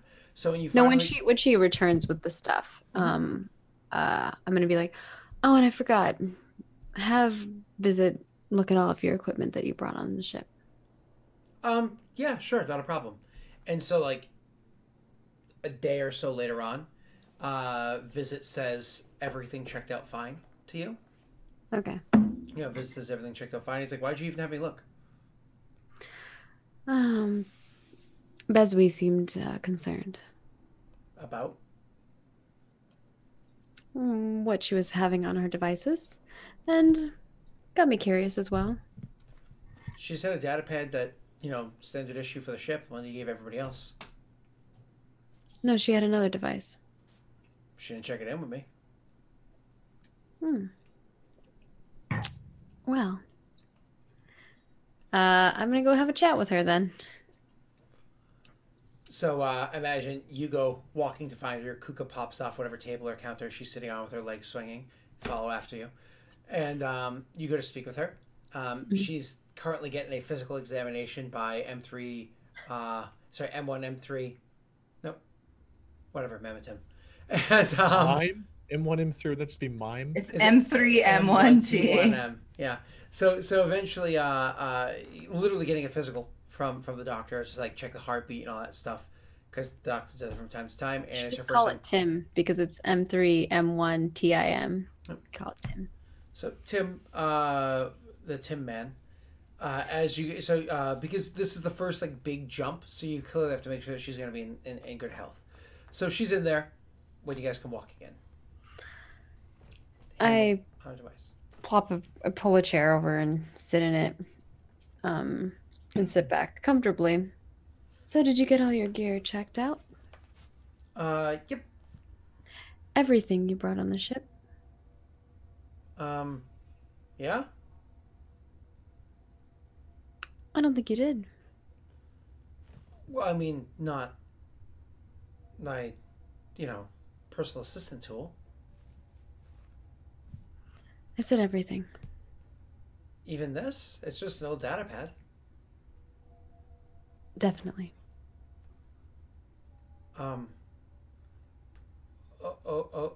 Okay, she says. It's one of those things where your tone, Tim picks it up immediately. And like while he was like holding her to like give a needle, like the grip around the arm clearly tightens. You can actually see the grip around the arm tighten. And as one of the vaccines is given to her, it's done with like a jab as opposed to the typical like gentle nature that a medical droid would have. And she's like, "Ow, ow, okay." And she like hands the data pad over to you. I take the data pad and I say, I'll bring this back to you later. She walks out of the room. She rubs her arm, and he's like, "I'm sorry about that. I miscalculated the amount of pressure required to puncture the flesh of a human." I pat Kuka on the head, and before I bring this back, I'm actually going to go to wherever she's keeping her things. Mm-hmm. Because I'm a weirdo like that. Sure. I'm going to sift through all her shit and make sure that's not the only thing she's hiding. You search through it. I won't even make you make a check. Nothing else really stands out. It's literally that device is the one thing that she was being sneaky with or whatever. Mm-hmm. Do you look at it yourself, or you just give it a visit? If it's open, I'll look at it, sure. So you take the thing and you go to look at it and kind of like look it over. It does look like an old, kind of clunky data pad, like much thicker, almost like you would imagine like a laptop would be, but like data pad format. It's much thicker, similar kind of screen, so on and so forth. And oh, your puppy's sleeping in the corner, so cute. It's really cute. I don't think anybody on I think. Oh, I sent them a picture. Oh, did you? Yes. That's funny. So so she you take the thing. You zoomed in on it. Just. So you take the thing and you're kind of like looking it over, and you go to like open it, but it's locked. And you're like, huh, because like you didn't recall it being locked a moment beforehand, but as soon as you go to open it, it is locked. You're like, that's weird. Maybe it timed out. Maybe it timed out locked. Okay, I will take it to visit. I'll give Visit a visit, and I'll hang around while he's looking at it. He takes it, he puts it down, looks it over, gets a couple of tools out, like he's about to like start, trying to slice into it or physically open it up, so on and so forth. And he stops. He's like, "Huh, this isn't a data pad." What is it? He hands it over to you. He goes, "That's a droid." And as soon as he says that, it actually speaks up, and it says, "I am a droid." It says in a like a somewhat female voice, "Correct. I am D10R35." And what's your purpose? I'm a pocket secretary. Though, I could hardly fit in a pocket. Depends on how big your pockets are. I have just run a scan of your body. You do not have pockets large enough to hold me. Eris giggles. Are they flirting? Flirting with the droid. All right. Interesting. I look at Visit and say that. He's like, "Yeah, why'd you bring a droid on board?" "Because she's an incompetent slob." He's like, "Well then." Does this not have a restraining on it? You don't see any bolts or anything like that attached to it. Oh, god damn it. I am going to go take it over to Fury then. Well, it seems Vice needs a little bit of love, huh? I kind of like wink at Visit when I say that. A little bit of love. Mm-hmm. She responds saying, "Are you attempting to place a restraining bolt on me?" Why would it matter to you? As I'm walking to go to Fury. Well, a restraining bolt would seriously impact the number of files that I'll be able to access. And unfortunately, many of my files are currently corrupt, and so you would inhibit my ability to access even the ones that I've been able to correct along the way. Maybe we can give you a boost. I don't think that anyone on your vessel would be able to do that. I've already looked at the reports of all of your crew as you had filtered the information over to the incompetent one. And I see that's, well, competence is something that is lacking in the ship in general. For instance, if there were to be one Jedi that stepped aboard this ship, the likelihood of any of you surviving is 1.37456%. So you're saying there's a chance? She smiles at the mention of Jedi and the rest of what she says. And why do you think that?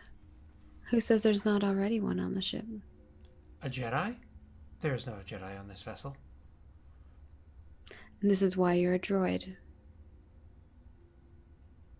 There's no Jedi on this vessel. And she just keeps walking to head to Fury. She, it's silent for a few minutes, and it speaks up again and says, I've just run all diagnostics of everything I understand of all of the crew members, and ran a likelihood scenario that any one of them are a Jedi. The likelihood is 0. Not a single member of this ship exhibits any of the personality traits that would make a Jedi, successful or otherwise. Jedi have restraint and do not give in to primal urges. That is very much unlike anybody on this vessel, aside from maybe Urath. But Urath is no Jedi.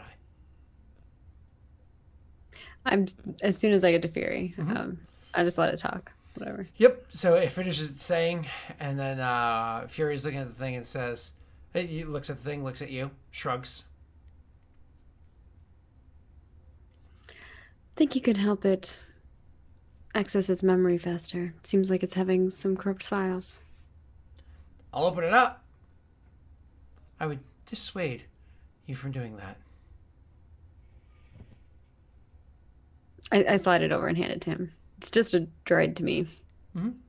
He looks down and he's like, all right. And goes over and starts getting some tools. In the background, you just hear this droid being like, oh, help.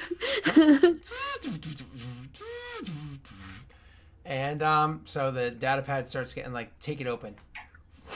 2 months go by. You know what I mean? No. Wait. Sorry. I need Urath to counter my stealth with perception. Kika, don't. I'm running stealth or I'm running perception? I'm doing stealth. You're doing perception. He will never see you. I will never see you. I feel like we could give me some disadvantage here. I don't know how to do it. Should I like add blacks or something to counteract my blues? You can also give yourself disadvantage. You do you. Okay. Yeah, I don't know what I just have 2 greens in perception, so Kika, I swear to God. I just had dinner. You could spend the light side. Give yourself an upgrade. You could do that if you wanted. If you want me to, I don't know anything. It doesn't matter. I think that we should do this like 4 or 5 times, by the way. Okay, there's 1. Yeah, I beat you. Oh yeah, you will every time. Look at your roll. Holy shit. Jesus. Oh, you almost beat me that time.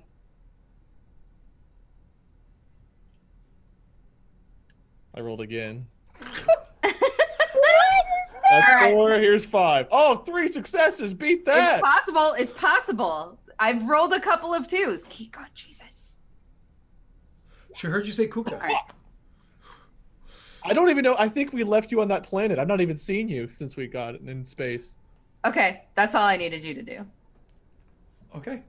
Well then, she's been creeping on you while you were sleeping. Not while you were sleeping, but like making excuses to be in the same room as you. No clue. Urath is not perceptive. You jump out of hyperspace. 2 months later. Yeah, Eris gave you the milk and the what do you call them? Darts? Yeah, darts darts. or whatever. So you have those in your inventory. So she's a little disappointed. Like you see it on her face. She like looks. When I hand you the 2, looks at the 2. she says, "The other 7 or the other 8 are on their way." Kuka smile. it might take like 4 months, but we'll get you some, kid. It's on the way, right? Yeah. So you pop out of hyperspace, and immediately He's using you for the cat. system alarms are going off. You know what I mean? Upcoming impacts, so on and so forth. Immediately you hear Bezwi, who is always calm and whatnot. It never speaks to anybody but Captain and, unfortunately, Fury. Because now that Naga's gone, he actually really likes Naga. So he's actually sitting in his seat, and he's, like, cussing. And imagining that Eris probably would have just made her way to the bridge, knowing that, guys would be coming out of hyperspace sometime very soon. Would have just sat at the bridge, and he's like, you can see he's like freaking out. As he's immediately trying to fly through a debris field over here. And it takes him a little while because there's a slow down his speed considerably flying through a debris field. And there's like a lot of like smashes and tings and whatnot that happen against the ship. Do like dents and everything here and there. Could you actually do me a favor, Maggie? You can open up Bezwi's character sheet. And you're going to be rolling against 1 purple and 2 reds as he drops out of hyperspace in the debris field. 1 purple and 2 reds, and... This is his piloting space. And he's piloting space. Okay. Okay. And NPCs can't use, like, light side points and stuff, right? You are controlling this, so you are welcome to use light side point.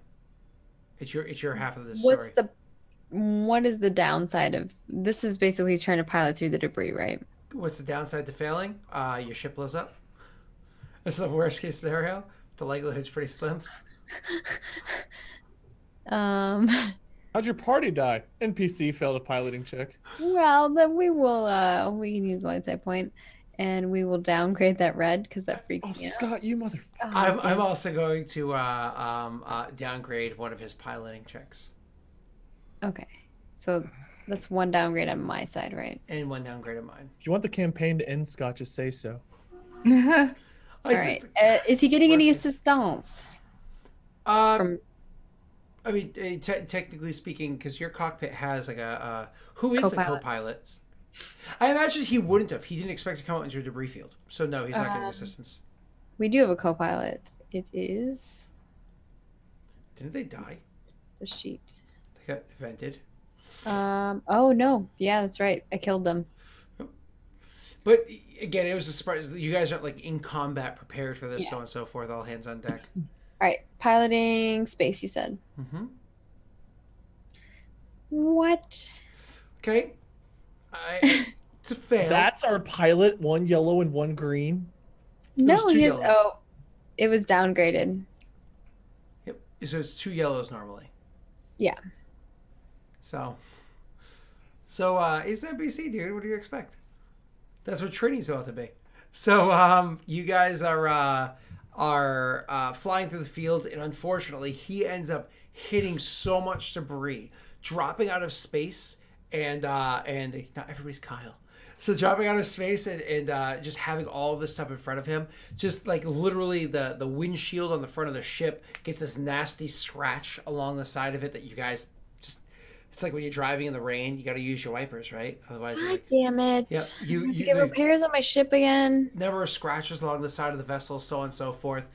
Immediately after everything, when he finally clears the debris, make me a computers check. Whoever you'd like, probably visit. So I'll have to do that one. Visit. It makes a computers check to see the because I never set up his character sheet because I'm a bad person. To do a system diagnostic, which is very simple. It's actually only a 2 purple check. Nothing applied. Computers. You applying a light side to this or no? Just 2 purple. What's this for? Just a systems diagnostic. It's just 2 purples. Yeah, probably not then. Okay. 1 second. Unless you guys think he should. I just have to upgrade. Because, it's just more fun that way. Oh, come on! Boss!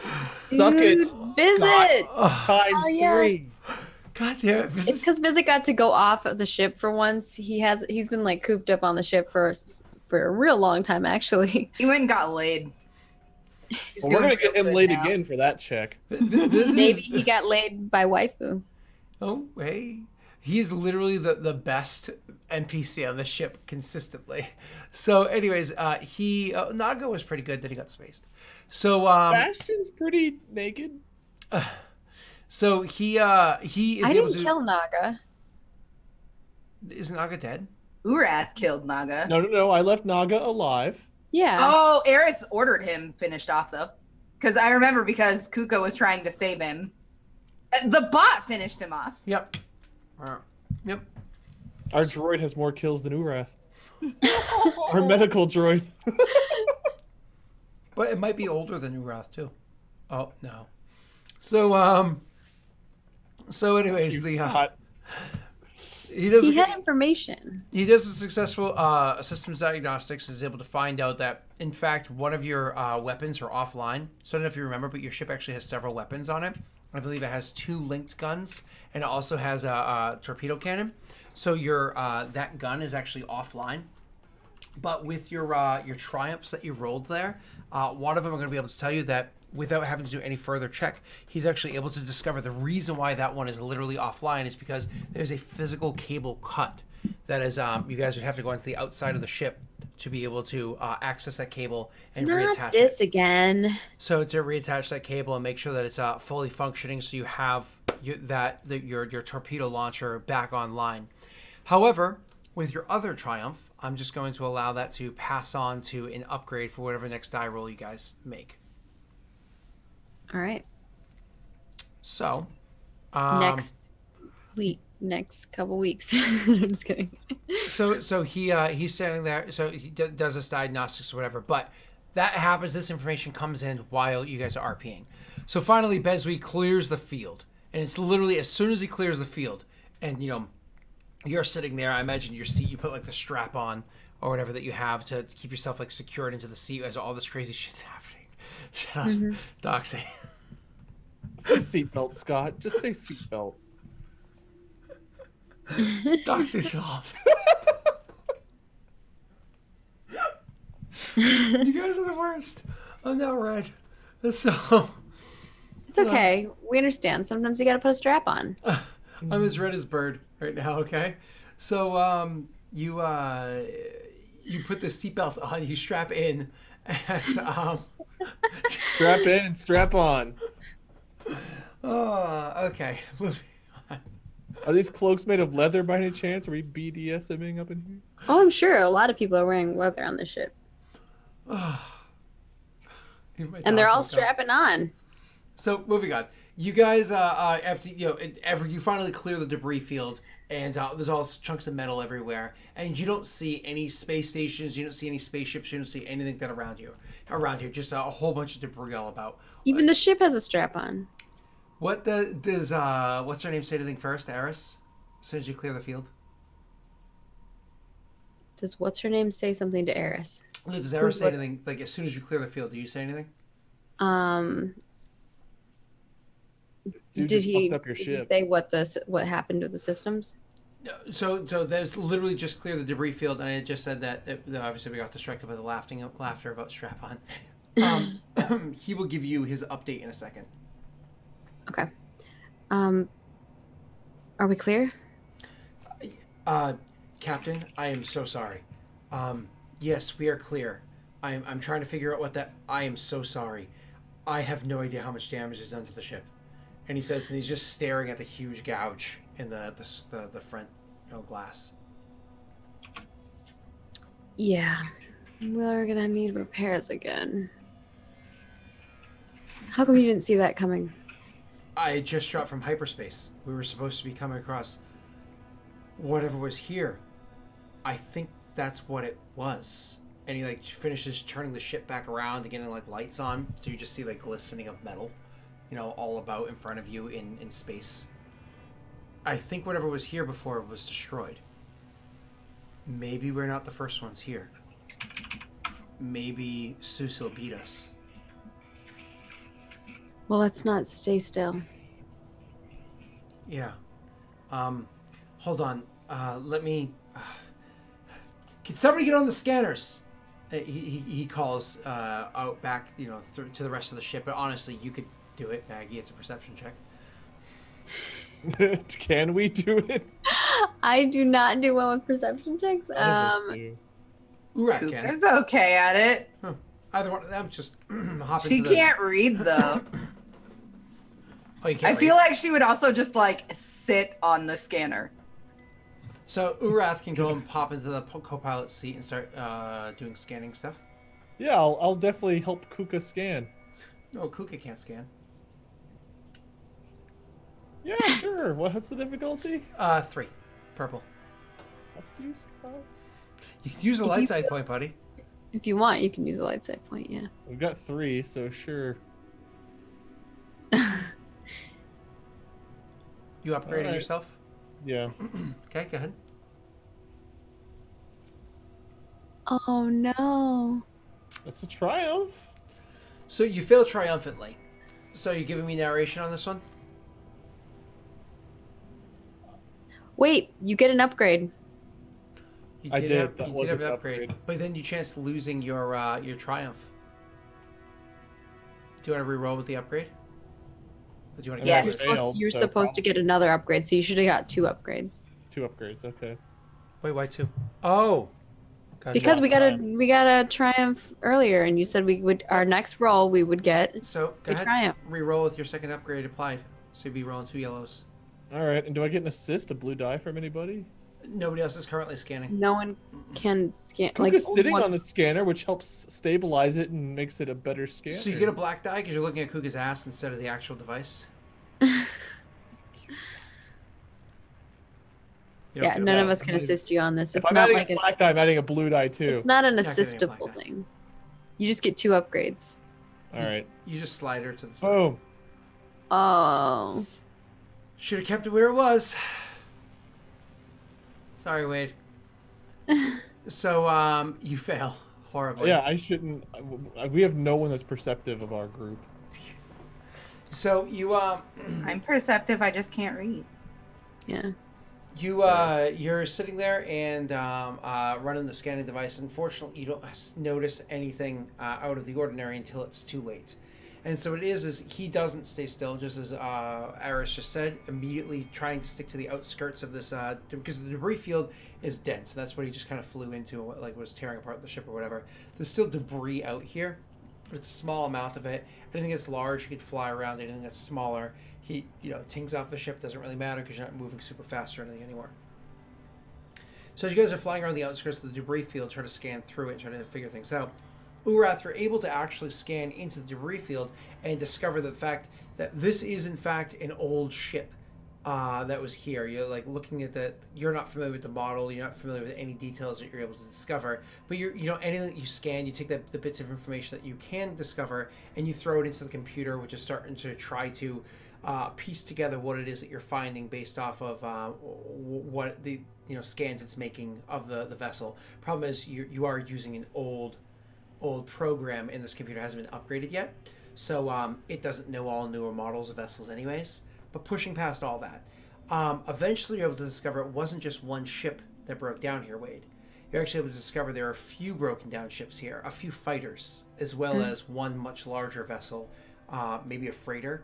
You can't quite tell what it was. But your failure, what happened there was you didn't pick up the fact that someone was dropping in out of hyperspace, and you don't know it until literally they're out of hyperspace and also charging through the debris fields themselves. This is when you guys kind of realize it's literally going to be Bezwi that says, Captain? And he's literally standing up out of his chair as he says it. What is it? And he's pointing through the glass, and you can actually see, like, through the glass that there is another ship smashing its way through the debris field. A much smaller and faster vessel. It's, like, literally smashing its way through the debris field. It's like, there's at least one ship that just dropped out of hyperspace. Just one. At least. Can you get closer to it? They're in the dense part of the field. I imagine they're going to navigate their way out if they survive that. All right. Let's make sure they don't survive it. Understanding what you're saying, he sits back down, looks to the trajectory of that vessel, and then immediately like starts going around to where it is that it would be coming out the other side, and starts trying to like plot that way. But the odds of successfully navigating an asteroid field are 3,720 to 1. It's not an asteroid field though; it's the debris field of a blown up vessel. 3,719 to 1. Don't worry though. The area around here still has like the pain and anguish is kind of like lingering in the air. You can almost feel it, of a whole crew of people that were sucked out of a airlock because somebody thought it was a good idea. As the thing's crashing into the debris field, he's trying to like line up a shot to give you guys a good look to it. Wade, one more time, roll me a perception check. This time against 3 purple dice again. Yeah, because even though we know it's there, I definitely don't know it's there. Gotcha. Hate you. In the meantime, Kuka is looking back and forth between Eris and the like turret seat. Yeah, I was just gonna tell you guys to once he finished his thing. Go ahead. Maggie. I did. Oh. He discovers nothing. Maggie. Okay. Yeah, I guess. Urath, watch the laser cannons. Kuka, go ahead. I see her already eyeing the power thrusters. As soon as you said G, she was running for it. Do we have a ship like gunnery thing? Yeah. Well, so you can actually fire one of the other cannons from the seat that we're at. I was just asking if we have like a specific thing I could click to roll directly to the ship's weapons rather than just clicking gunnery. Yes, there is. I don't know if I have access to that. Yeah, there's a spot on your sheet for vehicles, but I never filled mine in for this one. Yeah, I have vehicle sheet, but I don't see any information about vehicles there. Yeah, so it's on my sheet, but you can put in the weapons on yours. So, Ureth, you're usually on the laser cannon. Okay, I've actually got a decent gunner in this character. You can actually just look at my sheet and put the cannons on your sheets if you guys want. Yeah, that's what I'm doing right now. That's my gunnery. My gunnery is And then one yellow and 2 green. Beswe normally watches the missile launcher, but you're saying that's deactivated right now? Currently, yes. Convenient, Scott. I'm not the one that failed the check. Considering I'm all NPCs, I consider guess you I every am. NPC, so therefore every failure by them is a failure by you. Yeah, we went to the same place, but I'm faster than you. You fail. So anyways, you go running over to the gunnery seat, everything so on and so forth. He's trying to line up to make sure you get a clean shot against this guy, but unfortunately this guy is like, must have noticed you, and so he changes the trajectory of the way out of the debris field and is able to try to avoid like just a clean shot that you guys would have just taken it. Just like, just like wipe him out while I was still in the field, and is actually a far better pilot than yours seems to be, because is not smashing into every large bit of metal along the way. Despite having a smaller vessel that probably has weaker armor or shields, is actually holding together pretty well. Does not seem to be too terribly scuffed up, though of course tings and bangs and so on and so forth. So as this is coming out and you guys continue to like make your way around and everything, Eris, you actually don't have to continue. You drawing from the computer that's over there. Your large computer that you can totally stand there if you wanted to. You have a smaller version that's right in front of you in the cockpit, where it's like a battlefield area. So that this is actually where, because you're entering like a combat mode, you can actually see this is again the weaker version that's over here, but the display comes up that immediately starts showing the surroundings of everything your scanners are able to pick up. You see the debris field, which is like a sphere. It's like not a perfect sphere, obviously. It's like all over the place, like a big mess. But a sphere of like shit that's all around. You can see where your ship is on the little holo display. You can see where that ship is coming through and then changes trajectory. He says it's all represented by lines for its prior path, and there's 3 most likely paths it's going to take based off what the computer is able to put together. But then more importantly, what Wade had also failed to notice was 2 others, this is your second perception check, 2 others had just dropped out of hyperspace as well and had made their way around. Maybe they had received some sort of word, some sort of warning beforehand, are making their way around the debris field and are almost making like a pincer tactic coming over towards you.